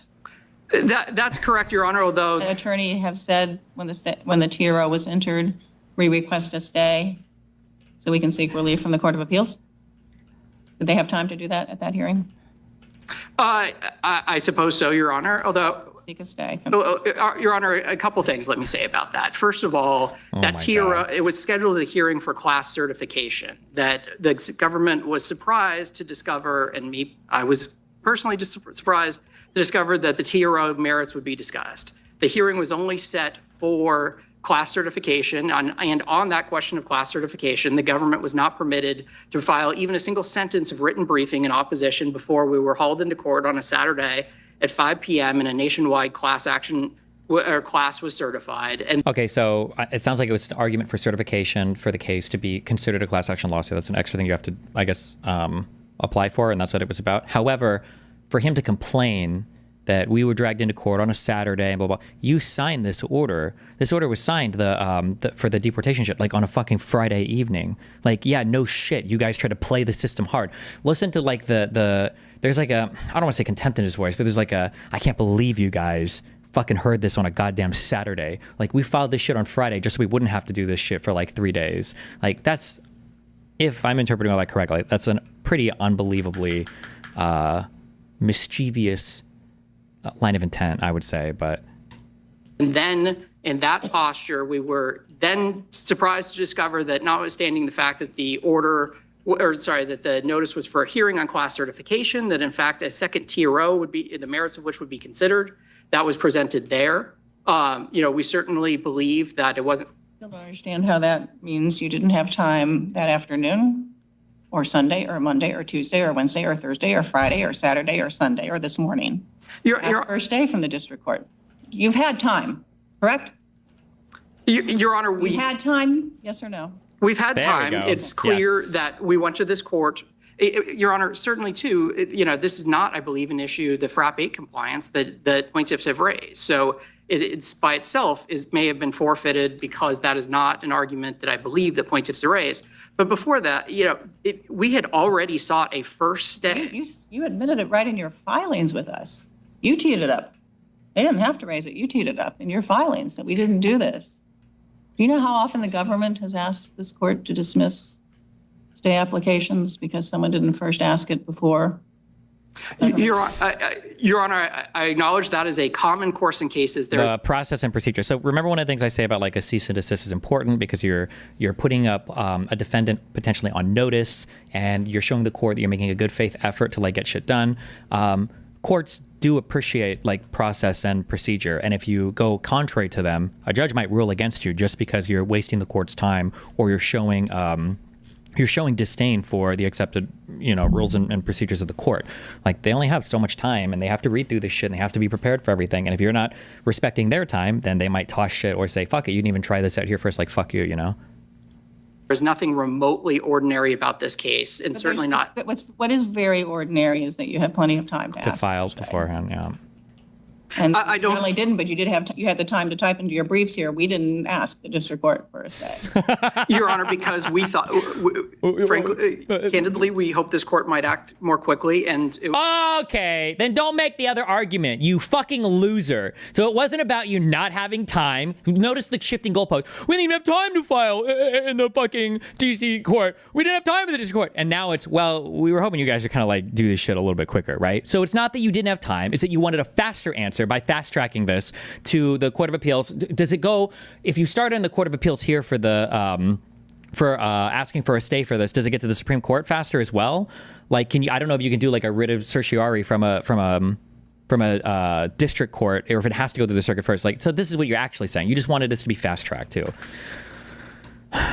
we therefore wanted to get relief as soon as possible, given the stakes of the issues presented. I guess I would have thought with the stakes that you would want to cross your procedural T's and dot the I's. Your Honor, given the extraordinary importance of this case and the There's fact an that it's extraordinary presented, important case exception to, I mean, it seems to me all the more reason to ask the district. True. Yeah. Is there a very important case exception? Oh, so since this case mattered a lot, now the process and procedure doesn't fucking matter? Oh, I'm so sorry. I didn't know that your case was so fucking important that now none of that bullshit actually matters. Now we go to the extra. No, I didn't know that we were in fucking Hollywood right now. That we're just going to do shit however the fuck we want. Oh, okay. Court for a stay if it's important. I mean, is the government now of the view that we should adopt as a ruling in this court that when it's extraordinarily important, but there's still plenty of time, you don't have to ask a stay from the court first or from an agency first? Your Honor, we disagree that there was plenty of time, and we went to this court. More than a week. More than a week. She named all the days of the week. Your Honor. Wait, that was a long pause. It sounded like I unpaused it late. No, that was a long pause. Hold on. There was plenty of time, and we went to this court. More than a week. Your Honor, One sentence. Your Honor, to the extent that this court believes that exhaustion is important, we're happy to do so before the district court. We expect that we would get an almost instantaneous denial. If that's something that is... Then get the denial. What do you mean? You can't just say, wait, they probably would have denied us. We didn't even fucking waste our time. We came to you first. Hello? What? What is original jurisdiction? Hello? You got to go through the process. Holding up relief in this case, that's something we're happy to do. All right. I had questions about your argument that this has to be done, that this relief has to be sought through habeas corpus. Yes, Your Honor. There are a lot of cases from the Supreme Court and this court recognizing, I mean, again, Clark is the chief one right under the Alien Enemies Act, that when someone is bringing a procedural challenge, that two things, a procedural challenge, you Let's don't use two diagonal splitters. to draw from. What is a diagonal splitter? Don't have to go through the ordinary individualized decision-making that you do for immigration challenges, removal challenges. That you can have class actions that bring challenges to the procedures by which removals are being implemented. And that's not a habeas claim because it's a challenge to procedures. And married to that is that not one of these plaintiffs, or as best we can tell, people in the class, is asking to be released from custody. And the Supreme Court has said time and again that when you aren't being asked to release from custody, in fact, they want to stay in the U.S. custody. No one's challenging the right of the government to detain them. But habeas is not the right vehicle. You've got Thurgasium, you've got Munaf versus Green. It's not the right vehicle. And in Clark, we allowed a lawsuit by an organization and 159 parties challenging application of the Alien Enemies Act. Your Honor, I disagree with that for three reasons. First of all, the procedural right here that the district court derived in its order this morning essentially comes out of a string side of habeas cases. And so the right that the district court has divined here is clearly, to the extent that it exists, a habeas right. No, it's a right to have procedures and opportunity in place, notice and opportunity in place across the board for everyone who's being removed, not detained, removed under the Alien Enemies Act.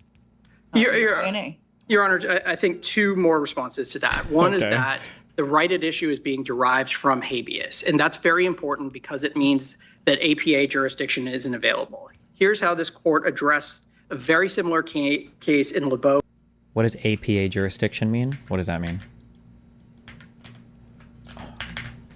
Wait, fuck, did I just full screen? Sorry. APA jurisdiction. Diagonal splitters are yet faster than...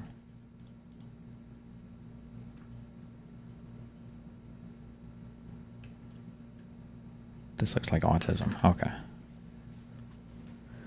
Oh, the Administrative Procedures Act. Sorry. Okay. Versus Christopher. It said that the key to plaintiff's inability to pursue a suit here is jurisdictional and rests merely on the availability, not the actual seeking of habeas relief elsewhere. This court then further went on to explain that, quote, the availability of a habeas remedy in another district ousted us of jurisdiction over the alien's effort to pose a constitutional attack to his pending deportation, end quote. And so what I think you have here is the district court found a right derived from habeas cases. And the fact that it sounds in habeas means under Lebeau versus Christopher, it has to be. I'm very confused. I'm very confused because we've got plenty of cases, and the Supreme Court's got plenty of cases that say when you're not asking for release from custody. Munaf was someone who said, I'm happy to be in the U.S. custody. Please don't release me to Iraqi custody. And that's right. And that sounds very similar to here. We are not, probably not happy, but they're not disputing the right of the U.S. to detain them. What they are disputing and challenging is the capacity of the U.S. government to release them. For detainment, remember, for detainment, you don't have to have any charges brought against you at all. A cop can arrest you without ever telling you at all what you're being charged with. The habeas corpus part, or the right to have charges read to you, I think applies. I want to say in most states it's within 72 hours, I think, is your right to an arraignment. Otherwise, you have to be released after being arrested. Sorry, I'm saying detained, but I truly mean arrested. But for you to be held for more than like a day to 3, I don't remember if it's the same in all states. I think it's 1 to 3 days. You have to have charges read to you. Otherwise, you have to be released. This is what we're talking about. You can't just be held indefinitely with no trial or no charges read to you. To Salvadorian jails without any advance notice and due process of whether they even qualify under the proclamation. That's not release. And we have said time and again, and the Supreme Court has told us, which is much more important, that's not habeas. Whether it's arising in the immigration context a war powers context, like the war in Iraq? So can you be detained in jail or are you arrested without charges? I believe you can be arrested without charges in the United States, but they have to do an arraignment. They have to read your charges to you within, I don't know if it's like 1 to 3 days or something. But I believe you can even be arrested without being, you're not formally charged with a crime, or you don't have to have like charges read to you. 99% sure of that. 94% sure of that. It's not habeas, and that is addressed through the APA. Your Honor, I disagree with that. I agree that Munaf is an instructive case, but I think it cuts the other way. Here's how the Supreme Court characterized it, and I believe this is how you were characterized as well. It's like, here the last thing petitioners want is simple release. They essentially wanted to stay in custody, but nonetheless, I believe it was Part 2 or Part 3 of the Supreme Court decision in Munaf held that habeas was available, and then in Part 4, it held that habeas petition failed on the merits. But the first issue presented was whether or not you could bring habeas in such a circumstance, and the answer to that was yes. And then And the Supreme Court held. I thought detainment requires reasonable suspicion and arrest needs probable cause. That is true, but reasonable suspicion and probable cause doesn't have to be spoken to or communicated to the person being investigated. Generally, yeah. Now, for a search warrant, I think a search warrant does have to be presented before you do a search of something, but... It again in Farasagian. Sorry if I'm saying it right. Farasagian, right? Filed habeas petitions in an effort to block their transfer to Iraqi authorities, rejecting this use of habeas. They rejected it. They rejected it on the merits, but they didn't say that habeas wasn't available. And I think Therasighium is a different case. That actually was a challenge to the procedures, which doesn't sound in habeas. But here, it does sound in core habeas, and let me explain why. No, it's not. It's a procedure. You don't have any procedure, at least as of Saturday when the TRO is issued. Also, for just, this is a super fucking nerd, whatever, legal argument, bullshit or whatever. But remember that on a legal side, I mean, nobody actually knows, any of us cares about this, but like on the Trumpel side, the whole argument against Section 3 of the 14th Amendment, the idea that you couldn't have somebody into elected office who'd been part of an insurrection or whatever, the whole argument against that was procedural, by the way. Even in the Supreme Court shit decision, they ended up supporting it, supporting basically the destruction of the 14th Amendment, Section 3. They basically supported that on the grounds that the procedure would have been really hard to do. So, that was all done on procedural grounds. Now the government's like, well, procedure doesn't fucking matter. Like, we just want to fucking do this shit. Who cares about procedure? Like, that doesn't matter. What matters is the fact that it's war and we decide everything during war. Right now, they wrap themselves in procedure. Before, right, when it came to the 14th Amendment, the procedure, who the fuck cares? Or not rather who the fuck cares, but rather like the fact that the procedure is so complicated in and of itself means that this whole thing needs to go away, At the time the TRO is issued, and we'll talk about the second one because I guess that sort of absorbed the first one. At the time it issued, there was no procedure in place, no advance notice sufficient to allow anyone to seek habeas. And there was nothing in the proclamation or in regulations or processes, don't have to be formal regulations, but processes adopted by those implementing the proclamation to give any such process. That's the argument. That's the issue. And that was not released. That is request for injunctive and declaratory relief due to failed procedures that the Supreme Court has said time and again do not constitute, cannot be brought in habeas. I would donate this guy fucking $10 million if the government would argue, ma'am, you have to understand, we were given a mandate by the American people to do whatever the fuck we wanted. So all this shit about Gabeus, no one gives a fuck, okay? We were elected by 83 million Americans to do exactly what we're doing right now. Are you going to stand between us and them, ma'am? Because you don't want release. Your Honor, I disagree with that on a number of fronts. First of all, again, on page 41 of the Saturday transcript, it's very clear that the basis of the TRO on appeal here was a frontal assault on the president's determinations that various statutory preconditions of the AEA had been satisfied. Okay, but if we don't read it that way, if we read it as also being grounded in these claims for a process. Due process to And that's determine why if they you came in so qualify. fast. Yep. So we get away from those issues. They want declaration or injunction against TRO to start with. Declaratory or injunctive relief against removal Your Honor, the fact on a failure to adhere to Your Honor. due process by those implementing the proclamation. Your Honor, I disagree for two reasons. I think, first of all, their complaint still clearly includes those facial attacks on the sufficiency of the statutory preconditions. As long as those are in there, those are an attack on the government's ability to exercise a scintilla of. This is so boring. Nobody is challenging, in this case, Trump's ability to, well, actually, I shouldn't say that. They are challenging, I guess, like who he can declare war against or whatever, but this is fair.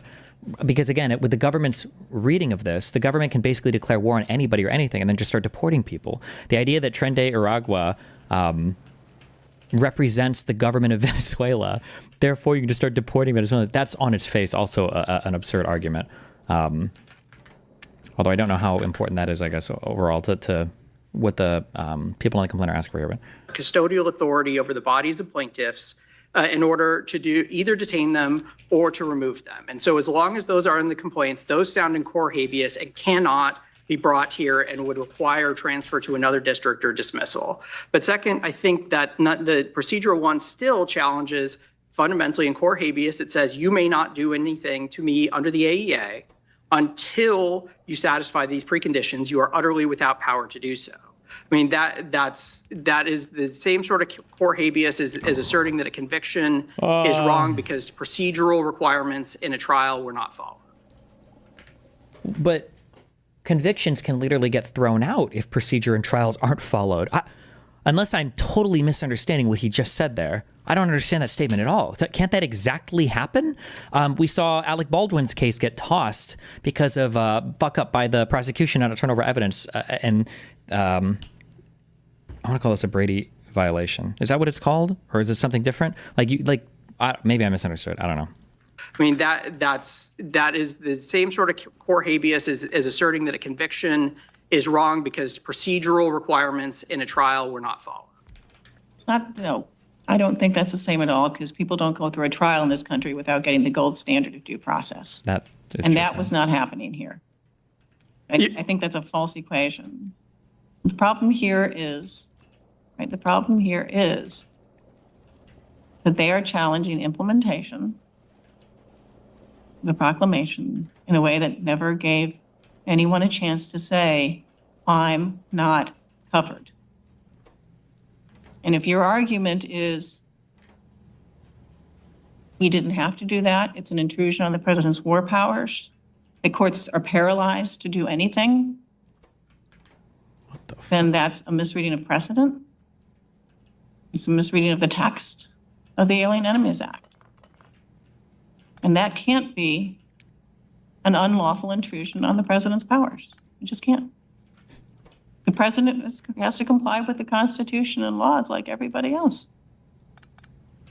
On that, we certainly agree, Your Honor. I think that what has occurred here is that, aside from the shifting injunction issue, is that the district court has derived a right from habeas and then used that to create a non-habeas right. Derived from habeas. The pre-deprivation thing, the right that he found in his this morning's order comes entirely out of habeas cases, and that's how it has to be asserted. Sorry, so your theory is that they don't get to challenge it until they're in the Salvadorian jail? They don't get a pre-deprivation? I don't understand. Wait. I got it. You should say, actually, ma'am, the 5 people on this complaint have already challenged it before they've gone to El Salvador, right? Bring up the 5 again, the magnificent 5, do it. And the pre-deprivation, they're already in detention. So if I'm understanding you right, are you saying that they don't have a right until they're removed from the United States in U.S. custody? Bring up the 5. To challenge? Please. This isn't. Yeah, it's fucking retarded. This isn't It's an McKen retarded. situation. It's retarded. Say it. Say it's fucking There's retarded. nothing like that. They're challenging an immediate removal, not under the Immigration and Nationality Act, but under the AEA without process. So your theory is they're supposed to do it from the Salvadorian jail? No. After the fact? These 5. No, Your Honor. The 5. The 5. It's that the 5. whatever right there are sound in habeas, much like Lebeau, where the challenge was to a non-Title VIII removal.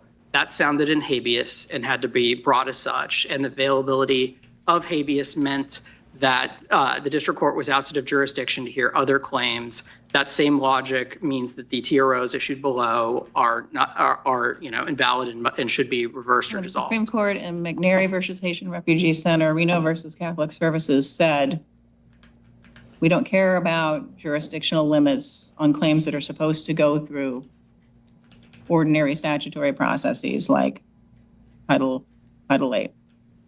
When you are bringing a class-wide action for injunctive and declaratory relief about procedural failures, that would seem to fit this case. Your Honor, we disagree. I mean, I think to the extent that it's procedural, it sounds in habeas, and hence this class does not operate properly. Not procedure. An individual can't complain about that. They needed to do it class-wide because people weren't going to have the opportunity to file a suit and bring a procedural one. On the individual determination of whether someone's a member of Tender or Wagwa, that's a separate question. But for injunctive and declaratory relief that does not seek release from confinement, the Supreme Court has said time and again, that's not habeas. Your Honor, I disagree. And had they brought this case in district court in Texas, they could have raised it as both APA and habeas. They instead elected to choose a different court. And that meant that that came with all the jurisdictional limitations of that particular court. It's a venue issue for habeas, not jurisdictional. I mean, that doesn't affect the jurisdiction of the district court. That's a venue issue. Whether you, Because it's jurisdiction, I think, has to do with who can hear a case. Venue just has to do with like where the trial or the case is held, basically, but within a jurisdiction. So you have multiple venues within a jurisdiction. So whether or not they went to the Southern District or whatever the fuck district of Texas or the Southern District of New York or a DC court, it doesn't matter. It's the same jurisdiction. So anything that would apply in one jurisdiction, I would imagine, would apply in another jurisdiction insofar as federal level stuff is concerned. So I don't know why you brought up unless you think some circuit or some federal courts are, I don't even know what the point of that was, why you brought that up. that's a venue issue. Whether you're suing the custodian. Your Honor, it's not subject matter jurisdiction, but it does go to the authority of the court. And in the Rumsfeld versus Padilla, the Supreme Court did say it was jurisdictional, not in the subject matter jurisdiction, but it's not just a mere venue rule. It cuts to the core authority of the court to grant habeas relief. Well, as long as it can be served with the process is the test, right? As long as the defendants can be served with process, then we've got jurisdiction. It's just a venue argument. And an important one, I'm not diminishing that at all, where it's frequently enforced, the venue requirement that you sue the right custodian, and that custodian is by definition in the district where the person's detained. Your Honor, we certainly agree that it's case dispositive. I think it's not, venue may undersell how important it is. Supreme Court has characterized it as jurisdictional in the sense that it goes outright to the authority of the court and not merely a sort of, steering things to where they might be convenient to be heard. It's something more fundamental than that. But in any event, that probably doesn't matter because I think we're agreeing that if venue is improper or for habeas, like the court is just simply out of authority to do anything.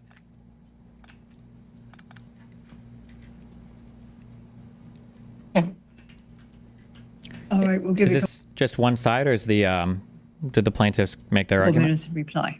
Okay. Thank you, Your Honors. Mr. Billard.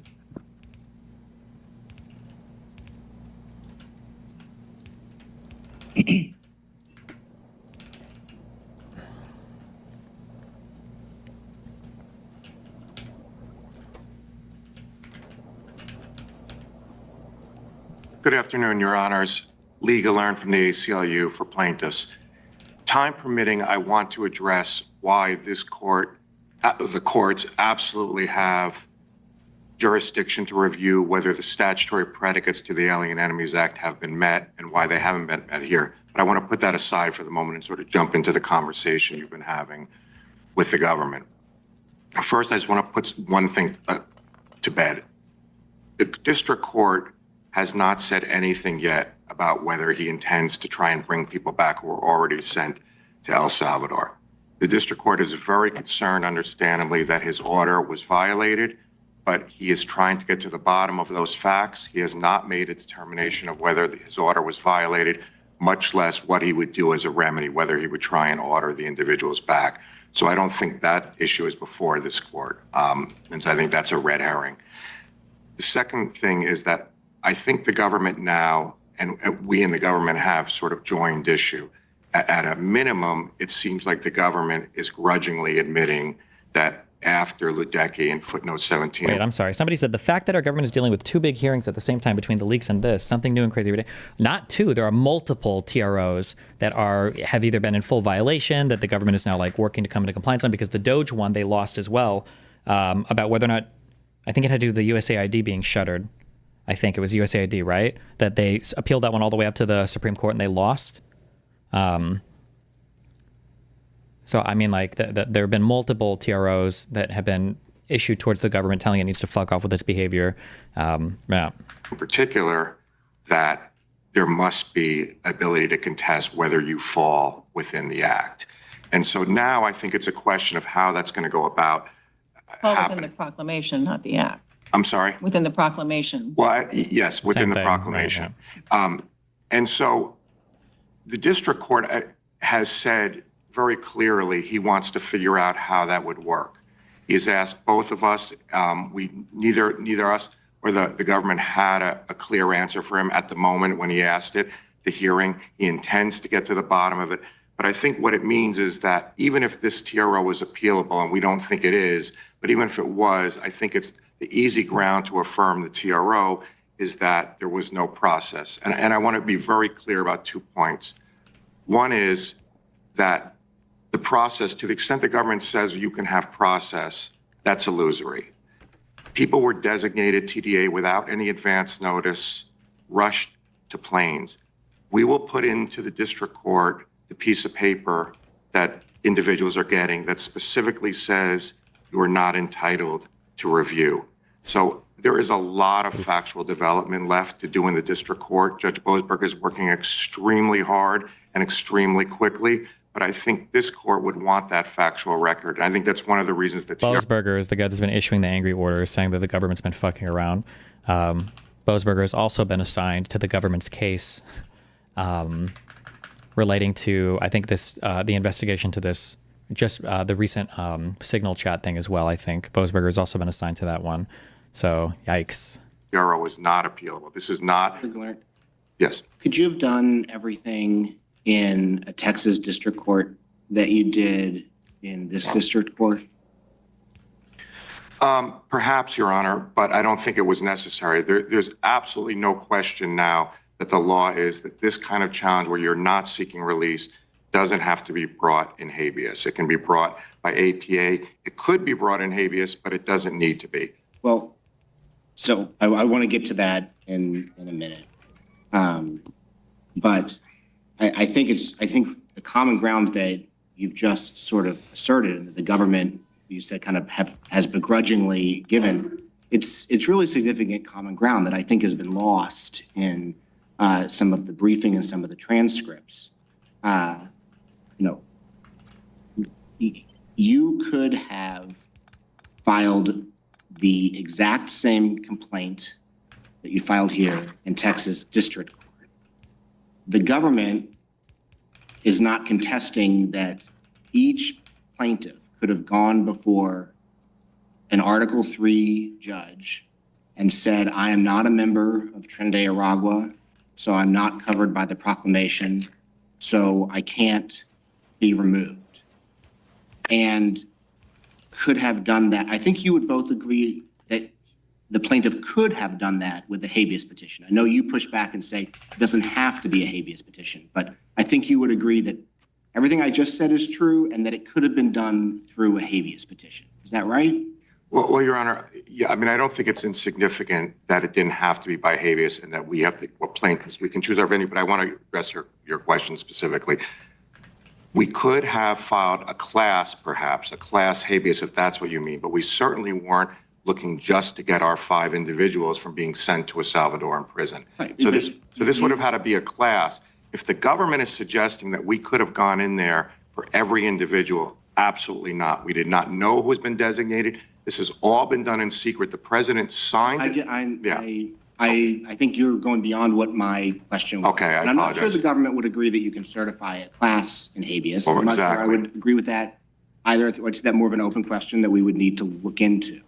But on Saturday, early afternoon, you asked the district court to enjoin the removal of the 5 named plaintiffs. The district court did. A Southern District of Texas court could have done that as well, right? So, I just want to factually, Okay. when we filed it at 2 a.m, whether it's Friday night or Saturday morning, the district court in the early morning enjoined the 5 named plaintiffs. The class papers had already been filed with the complaint at 2 a.m, both complaint for declaratory injunctive relief and habeas, with class papers seeking a TRO for the class. The district court then held a hearing at 5 p.m. to decide whether his TRO was going to apply to the whole class. Absent a class TRO, we would have had far more people sitting in a Salvadoran I get prison. that, but my question is not about what the district, my question for now is not about what the district court did. It's just about whether everything the district court did, which you just described, and I was off by a few. Can somebody explain? So I'm curious. There obviously is a big legal significance here that I don't understand. What is the significance of them filing or not filing it in the Southern District, or I keep saying Southern District, whatever, a district court down in Texas?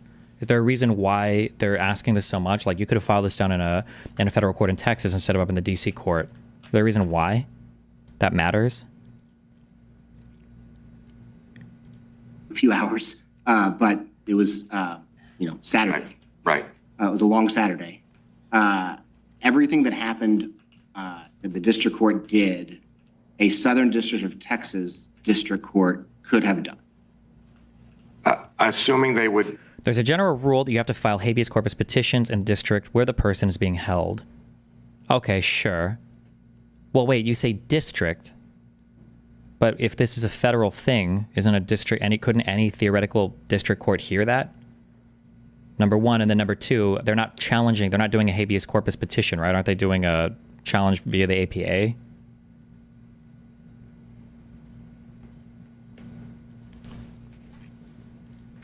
Do it as a class? Yes. So I think that nicely tees up where the real dispute is, because you're not saying you couldn't have done all this in Texas, and the government is saying, A, this has to be habeas, and habeas has to be in the district where the detainee is detained, and that would be Texas. So I know you disagree with both of those things, but I think...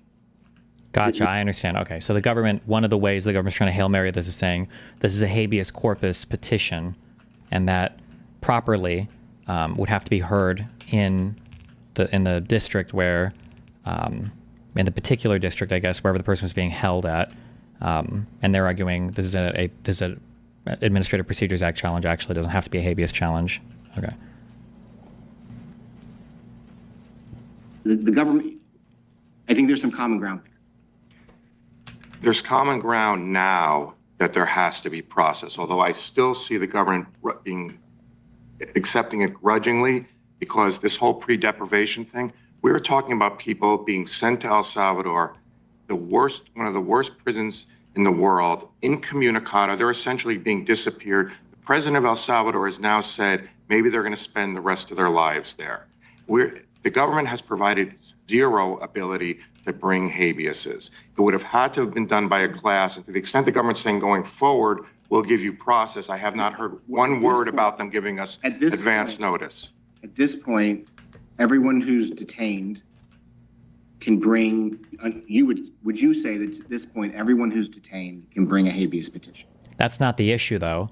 The issue is that the government didn't provide notice before. They are now, but maybe in the future, again, then they won't. That's the issue, right? Because of the TRO by Judge Boasberg Yes. only. And that is even assuming, and I don't think this is true, That they followed the TRO. everyone has been clearly designated, that we know exactly who the government thinks falls under the proclamation. And therefore, if they didn't file a habeas right away, they could be put on a plane. Exactly, And so without I any certainly notice don't at think all. this is the way it would go about with individual habeases, you know, and If the TRO were lifted, there wouldn't be a meaningful way to bring habeas. I think the government is going to put people back on a plane immediately, just as Exactly. they did. The whole thing has played out in secret. The president is supposed to make a public proclamation. He signed it on March 14th. It wasn't published till the afternoon of March 15th. People were already being lined up to be brought to planes. So I think we're dealing with something that is illusory, and that's even if we accept that habeas can be brought. But I mean, we know it can be brought because you brought it. You filed a habeas. Oh my God! Is this the Trump appointed judge? The five have already brought it. It could be brought by habeas, but it doesn't have to be. And I think we are. Let's go to Oh, that. I'm so sorry. I just want to full read out. I'm so sorry. He's not arguing that it can be brought. These five are brought. He's arguing about it being. I think he's arguing about it being a habeas thing versus an Administrative Procedures Act thing. Is what he's saying. I'm sorry. My bad. I think. It could think. be brought by habeas, but it doesn't have to be. And I think we are. Let's go to that, whether it has to be. Right. And I think perhaps reasonable people can disagree about this. I think it's hard to get around LeBeau v. Christopher. The district court addressed it today. I'm sorry, hard to. LeBeau, I may be pronouncing Yeah. it wrong. So that. Can I just read from Yeah, the- sure. I'm sorry, Your Honor. Says, of course, the plaintiff's focus is not explicitly on their present custody. That's very similar to this case where you're saying, you know, we're not asking to be let out of detention. We're just saying don't transfer us to one of these other countries. Says, of course, the plaintiff's focus is not explicitly on their present custody. They claim the nature of the relief requested is different here since they have not formally sought a release from custody as in the habeas action.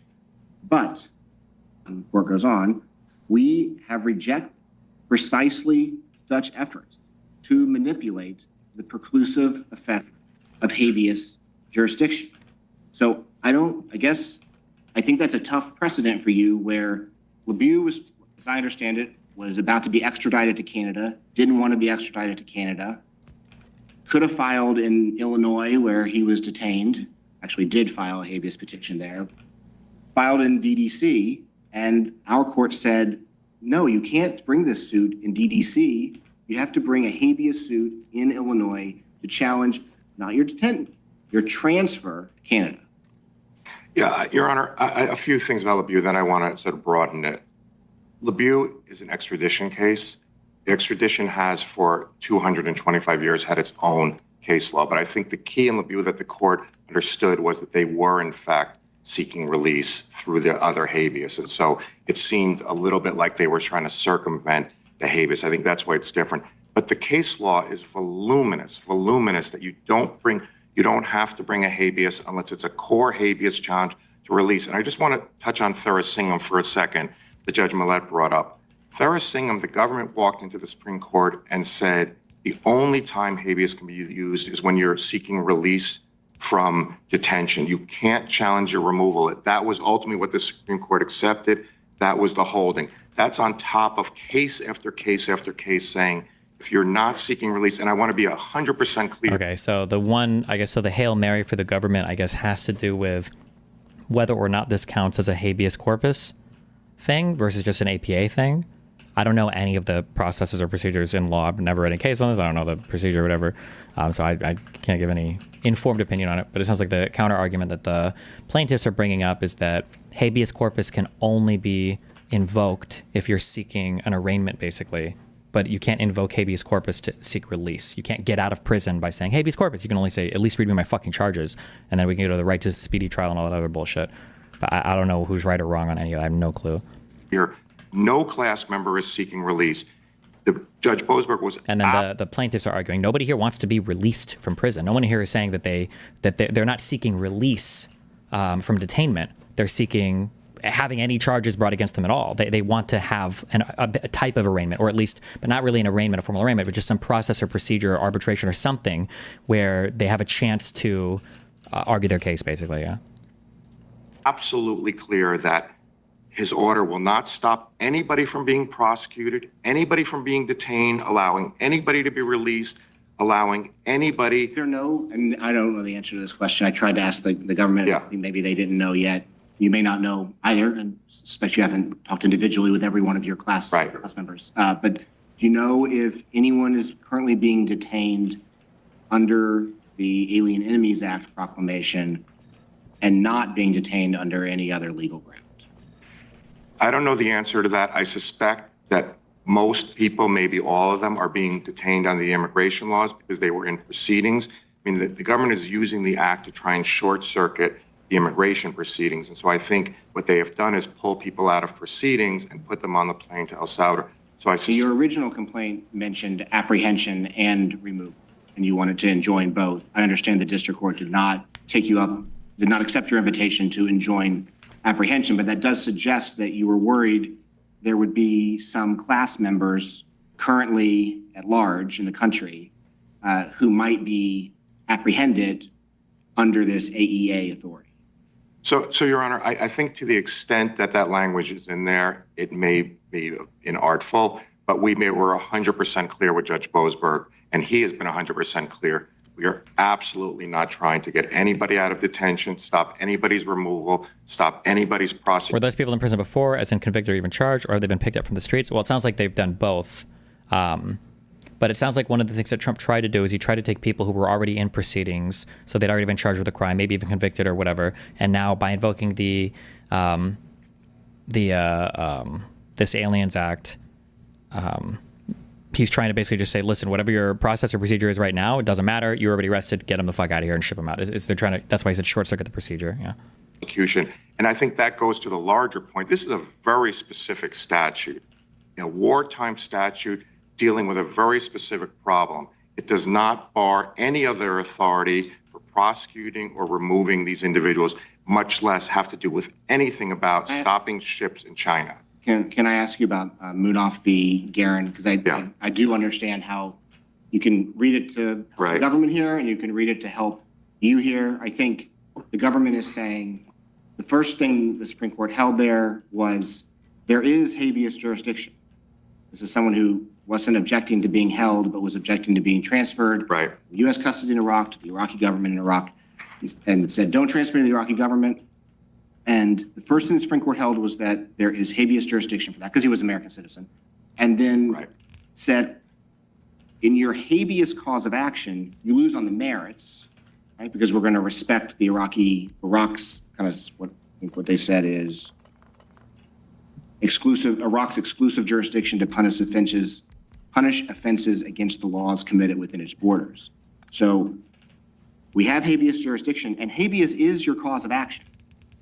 But with that cause of action, you lose on the merits because of Iraq's exclusive jurisdiction to punish offenses against its laws committed within its borders. And if that's how it's read, it seems like Munaf is a pretty good precedent for the government saying, look, if you want to challenge your transfer from U.S. custody to another nation's custody, your cause of action is habeas.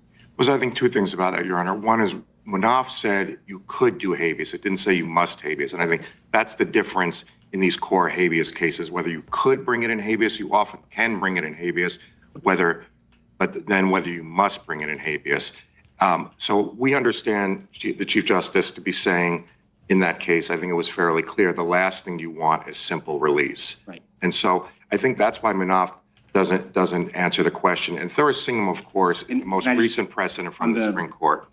On the not having to bring it as habeas, the district court understands your cause of action to be an APA cause of action. I think the government says this is a presidential proclamation. It's different than an agency proclamation.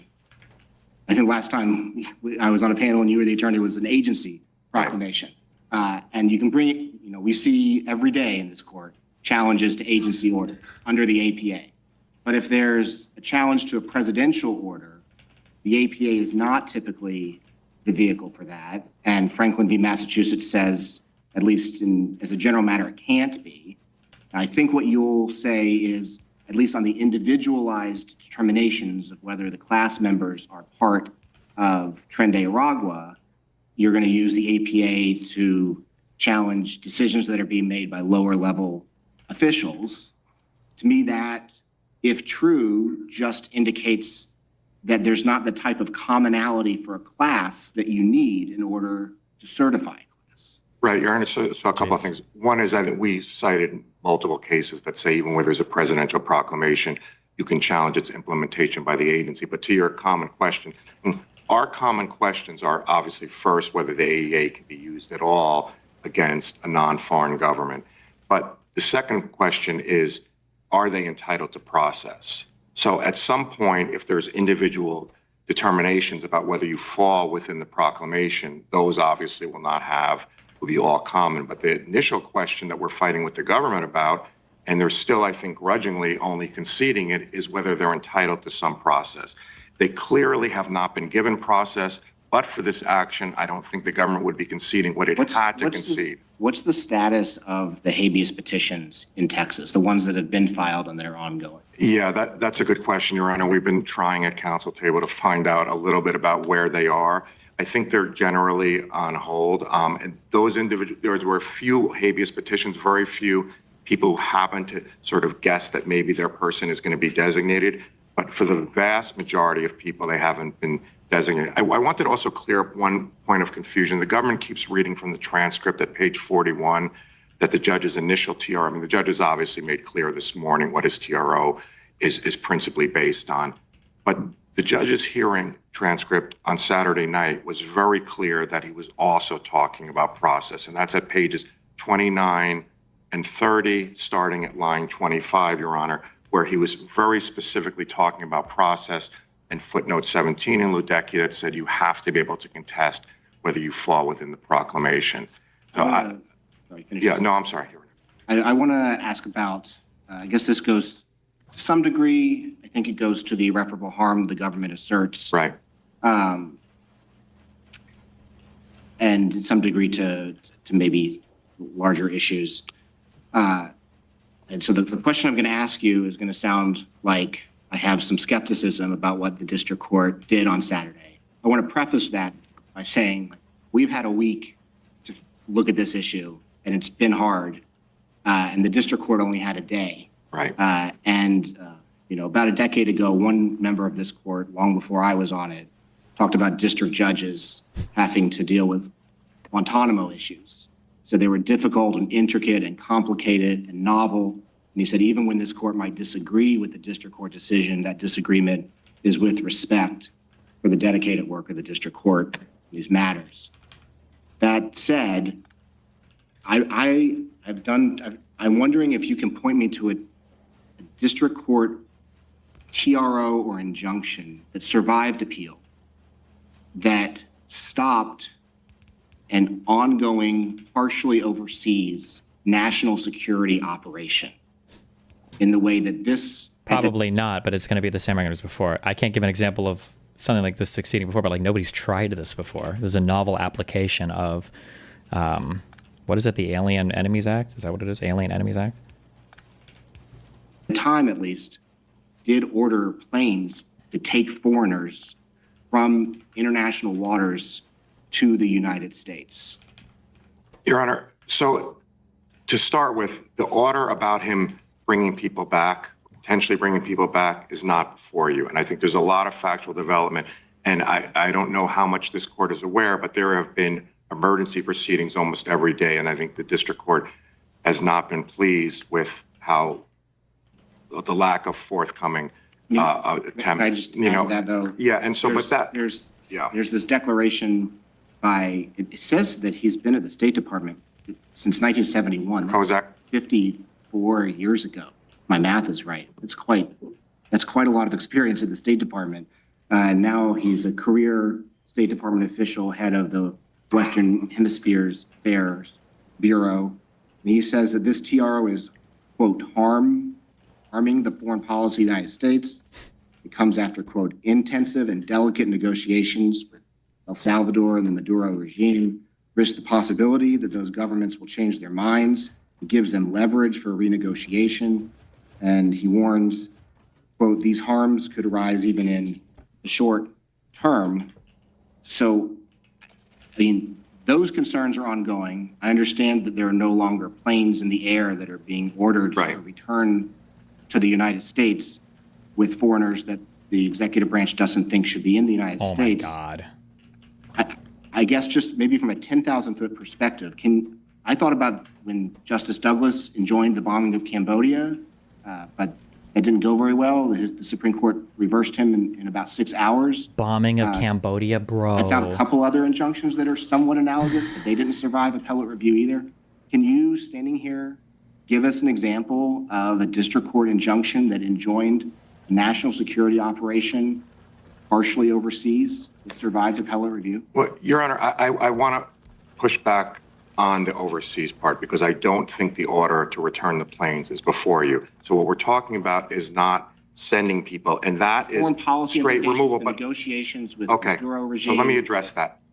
So Can, yeah, I know. I will not stop you from having time to address that, but can you just tell me what's an example of the district court enjoining a national security operation with foreign relations Right. implications? I think we could at least agree on that. So I think, like, for one thing, I would cite Boumediene for the Supreme Court saying there has to be habeas. I mean, the government could not have argued more strenuously that the court should not interfere and say that they're entitled to habeas while they're at Guantanamo.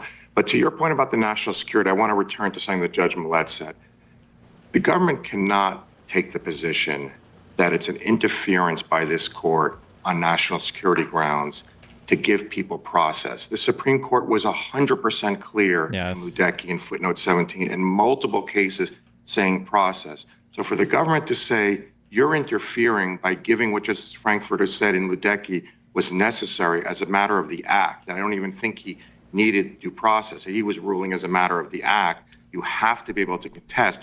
The implications of not giving people a chance to contest it are extraordinary. Yes. I mean, every religious and ethnic group in this country has at some point been tagged as associated with a criminal organization. If people can just be picked up and sent. Yes. Mr. Galern, I mean, I just have to stop you. You're not getting an argument from this bench Okay. so far today against the idea that every single member of this class Okay. can have an individualized habeas determination in front of an Article III judge to say, I'm innocent.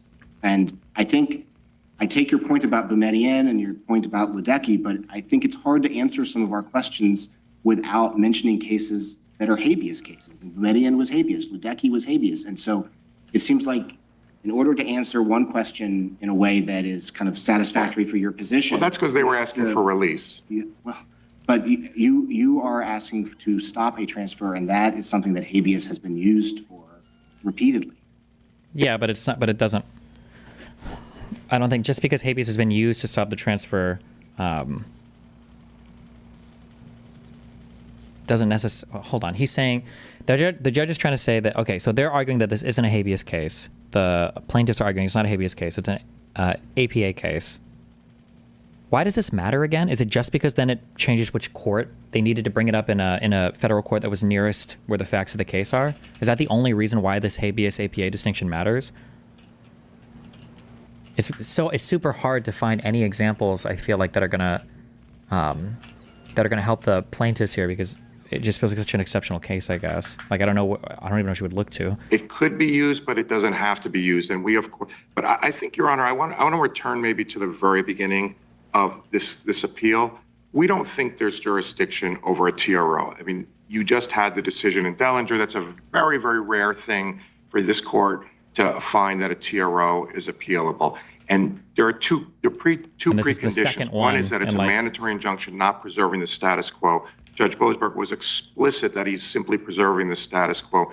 And the other thing is that the harm can't be undone. You cited Mr. Kozak's affidavit. That's the last sentence in a 2-page affidavit, which says there would be harm, but then he switches to could when he's talking about the short term. And all we're saying is that I think that we as judges don't know everything that the State Department knows. Well, I think there's a reason why he switched from would to could in that sentence when he was talking about the short term. We're here asking that Judge Boasberg be allowed to do his work. And I think counsel for the government repeatedly answered questions to this panel by saying, I don't really know, there's not a factual record yet. How do you just, on the question of whether this TRO is the type of normal TRO that can't be appealed or is the type of unusual TRO that can be appealed? We have this Adams v. Vance case from 1978. It says that you can appeal that TRO, and it called it an intrusion on executive discretion in the field of foreign policy. I mean, I know you maybe don't think that's what's going on here, but the government argues that that's what's going on here. So it seems like if you lose on the sort of merits of this argument, you should also lose on the is it appealable part here.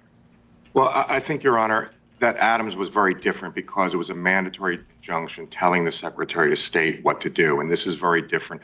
It's preserving the status quo. And there was also a fuller affidavit. I understand the planes are not in the air now, but it was not preserving the status quo when the planes were ordered to be turned around. Well, Your Honor, They keep focusing on that. Is it really the case that they couldn't have just landed and brought them back? Wouldn't that be a preservation of the status quo? Did they really have to just turn them around? again, I'm not sure I have much more to say on that other than that is about whether a district court's order, a federal judge's order was violated, but he still has not made any determination, so it is not before you. In saying that keep these people on the ground, don't let them be removed under the Alien Enemies Act. This is an unprecedented move to use the Alien Enemies Act for only the fourth time in our country's history without a declared war. He's saying preserve the status quo until we can find all the facts. And I think what we're going to show in the district court is that many, if not most of the people removed had no connection to the gang, that the gang does not actually have a formal structure with members. We're going to put in evidence about what happens in a Salvadoran prison, that you could remain there for the rest of your life. We're going to put in evidence, hopefully, about what the timing was and who signed it. President Trump has introduced confusion about now whether he actually even signed the proclamation. So all we're saying is that Judge Boasberg is working very hard to... I mean, Sorry. no doubt. Sorry, you can finish that sentence. 'Cause No, I was just agree saying- he's working very hard And- and that yeah. he has had to move very fast. And I this think is we're not- going to move on a preliminary injunction very quickly, and I think... I'm so curious, because keep in mind, too, we're not even listening to, like, oral arguments for, like, an actual real case yet, right? This is just over the TRO itself. So no one is even close to having all the facts of the record yet, too, which is also kind of silly for this. For this court to sanction anything about what the government's doing, or even to say Judge Boasberg shouldn't have time to figure out what the process is so it's not an illusory ability to contest, without a factual record, I think that is probably short-circuiting the way the system should work. I mean, we're really talking about something extraordinary to name a gang rather than a foreign country. Yes. This was a wartime measure meant for war. Let me Yep. just, Yeah. in terms of irreparable harm to your clients, Right. in terms of El Salvador prison that you just mentioned, all the things that you've just articulated, what's your response to the government's argument? You can maybe do all that, but you just got to do it in the right court. And the right court is in Texas, not here. Yeah, Your Honor, I just want to I want to answer that, but I just want to make one other point. The government seemed to be suggesting that this was about pre-deprivation, as if there wouldn't be harm if they were in a Salvadoran prison for a few days. But I don't hear the government saying if you win that habeas, we'll bring you back from the Salvadoran prison. So it's a little bit of... This is why I was saying before that, like, the reason why this has to be granted for a TRO, the reason why the harm is irreparable is because let's say that they win the case and then the federal judge goes, okay, well, they won, so you do actually have to give those people hearings. Then the government could go, okay, well, we went to El Salvador and we asked them to give the prisoners back and they said no, so sorry, like, tough luck. Okay, well, now you're fucked, right? They suffered a harm. You can't compel the government to go to war with another country because of, like, a federal court. Like, they're just fucked. Like, You know, is that literally it? That they should be in another court? Destiny? Do they just want a Trump judge? I mean, somebody in chat keeps typing. I just don't know if this is true or not. I'm not accusing him of lying. I just don't know the answer. A guy in chat keeps saying that they were shuffling prisoners around to different courthouses to try to make it so that it could be like or to different jails to try to make it like a habeas case, so that it was confusing, like where any of these cases even had to be filed. I don't know how true that is. That might be true. It might not be true. I'm not sure, but yeah. the question, I'm not sure I have more to say other than there is case after case, starting with the Supreme Court's decision in Prizer in the 1970s through Thurasingham, saying you do not need to bring a case in habeas unless it's a core habeas, meaning you are seeking release from detention. And Thurasingham was as strong as you can be on that. That, you know, was a case that I argued, and it was unfortunate because we were asking the habeas be expanded, but that's where it's ended up. And that just builds on multiple cases from this court and from the district court saying there's a difference between whether you have to bring it in habeas and whether you could bring it in habeas. And so, but at a minimum, I think Judge Boasberg is going to try and figure that out and decide what process, because if the TRO is lifted now, as Judge Millett pointed out, our people are on a plane. They're just on a plane. And so I think Judge Boasberg has done a good job of saying, here's an easy ground to say, if assuming it's appealable, here's an easy ground to affirm the TRO. Why wouldn't 5 minutes after the TRO is lifted, why wouldn't your next move be to file a habeas petition in Raymondville, Texas, where they're being detained? A class action? Well, we don't know that. The 5 named plaintiffs. Well, I mean, to begin with, we're looking not to just have our 5 named plaintiffs not end up in a If you're Salvador right that prison. a habeas class action is possible, you could file a habeas class action. Well, I want to also make this point. The government is doing everything in secret. We have no idea. Yeah, the thing is that like the TRO, like depending on when they lift it, they could have like planes fucking ready to go. I don't know how what the filing looks like. Like, would they literally need attorneys camped out, like they're buying PS5s or, you know, NVIDIA GPUs? Do they have to be camped out outside the courthouse waiting for that TRO release or the TRO lift announcement so that they can run like super fast to file because the government's like ready to whisk these people off to planes immediately? Like, I don't even know what that process looks like. If everyone's in Texas. So all of a sudden we see a plane leaving from Arizona and they say, well, you filed it in Texas. So I don't know if the government's asking us to file in. Oh, that too. Yeah. If you're saying these are habeas corpus claims, right? Well, what if they've transferred these prisoners and you know where they transferred them to? And then all of a sudden you file your writ of habeas corpus, the TRO gets stayed, so it gets thrown out. And then you file your habeas corpus now to save your people in Texas.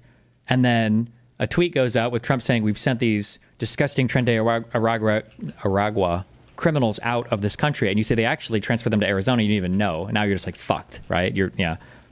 Every single district in the country, or whether they're going to specifically tell us where people are being designated and give us time to do it. I mean, maybe, but the strangest place of all to file would be in Washington, D.C., where there's likely not a single person It's not detained relevant. under the It's ADA. irrelevant. Well, the people are being, I mean, just as a factual point, but I don't want to dwell on it. People are being moved from every part of the country. So we actually don't know whether people were originally in D.C. because the government's not saying it. We know Or a people. detention center in Washington. Well, we D.C. know where- there could be in the where- surrounding areas, where- but I think that the proclamation is coming out of here. The agency heads who are enforcing it are out of here, and I think this is a fairly standard place to bring it. But unless, you know, we can't even begin to figure out where to file all our habeases, even assuming a class action habeas, if the government's not going to tell us who has been designated in every district they're in. You know where the 5 named plaintiffs are held? The 5 named plaintiffs are in Texas now. They came from all over. I would think they could file a habeas petition in Texas. Listen to what he just said, though. They came from everywhere. So do they have to start filing habeas on every single federal? How many federal district courts are there? Not circuit courts, district courts. Like, you'd have to do it in every single district in the hopes that you catch. I mean, what if they get shipped to Puerto Rico? Is the government allowed to fly them out of there? No. You guys are saying 13. I'm not talking circuit courts because aren't there multiple district courts per circuit court? Like, the 13 circuits encompass beneath them all the different, all the district courts of that particular, wherever the circuit is, right? Because you're not filing these habeas writs, you're not filing these in a circuit court, you're filing these in your district court.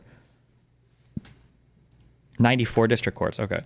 And you could try to use those 5 named plaintiffs to represent a nationwide class. And I'm not saying you would get the class certified or you wouldn't get the class certified, but at least the court making that decision would be the right venue for the 5 named class members. Yeah, I mean, Your Honor, to begin with, once we're doing that, why Texas versus DC? Just because the 5 named plaintiffs happen to be there at the moment. I mean, Rumsfeld v. Padilla could have argued this. I mean, why? What was the? well, because those are, You could have argued yeah, this. I mean, those You're are, supposed to file habeas where you're detained. well, only if it's a core habeas. I mean, the immediate custodian rule applies only where you're seeking release because you want to be where the district director is. Your Honor, I may have sort of said what I can say about the core habeas. I think there's just too much law now to backtrack There's such on a that. thing as a habeas class action? The Supreme Court has ruled on the merits on habeas class actions, but it's an open question. And so if we went there and only had habeas and they said, for reasons unrelated to this case, we're not going to allow a class action, then I think our people would be back on a plane And then, El Salvador. how many people do you represent right now? The fuck? Your Honor, I wish I knew. The government will not tell us who they've Represent more than the 5 names. Oh, absolutely. It's a class. And Every one of those is your client. that's in yes, the class. absolutely, Your Honor. And so every one of those would need to have you file a habeas action. Thank you. Yes. If you can find Yeah, and how many where they are courts? and what district to do it in. Yes, yeah, It's yeah. Absolutely. Immediately. And then going forward, we'd have to know, It'd be the government has ridiculous. said they're going to continue designating people. And, just to the point of, I get that we're now at a point where the government or this panel is not saying it's in some venue you can contest.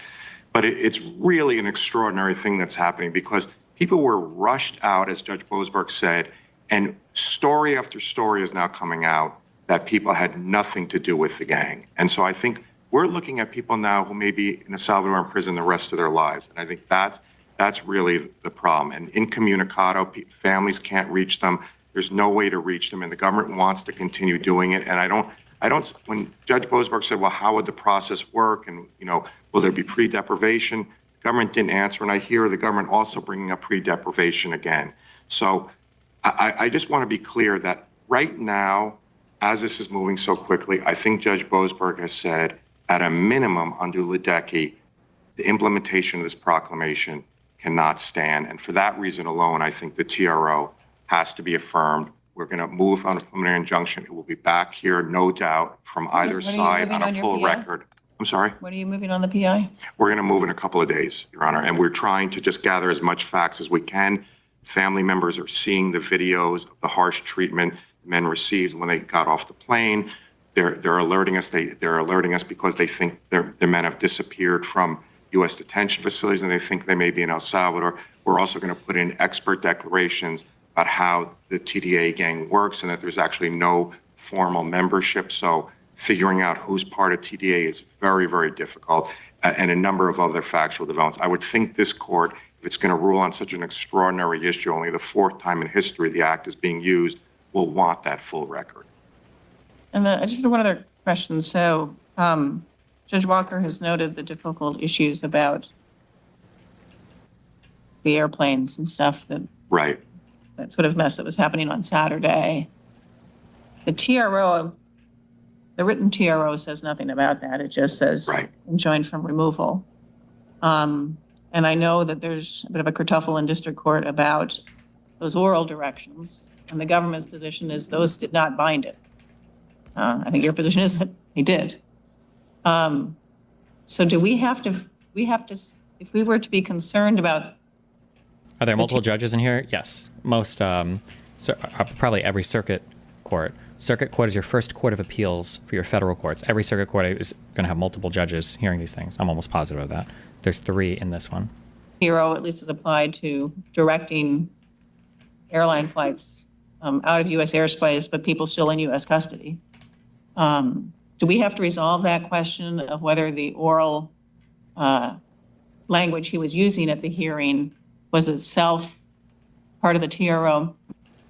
I don't think so, Your Honor, because I understood that the district court to be sort of having 2 orders. The primary one was about going forward. He wants this enjoined so that and the other part was, let's try and stop the harm from occurring, so let's turn the planes around.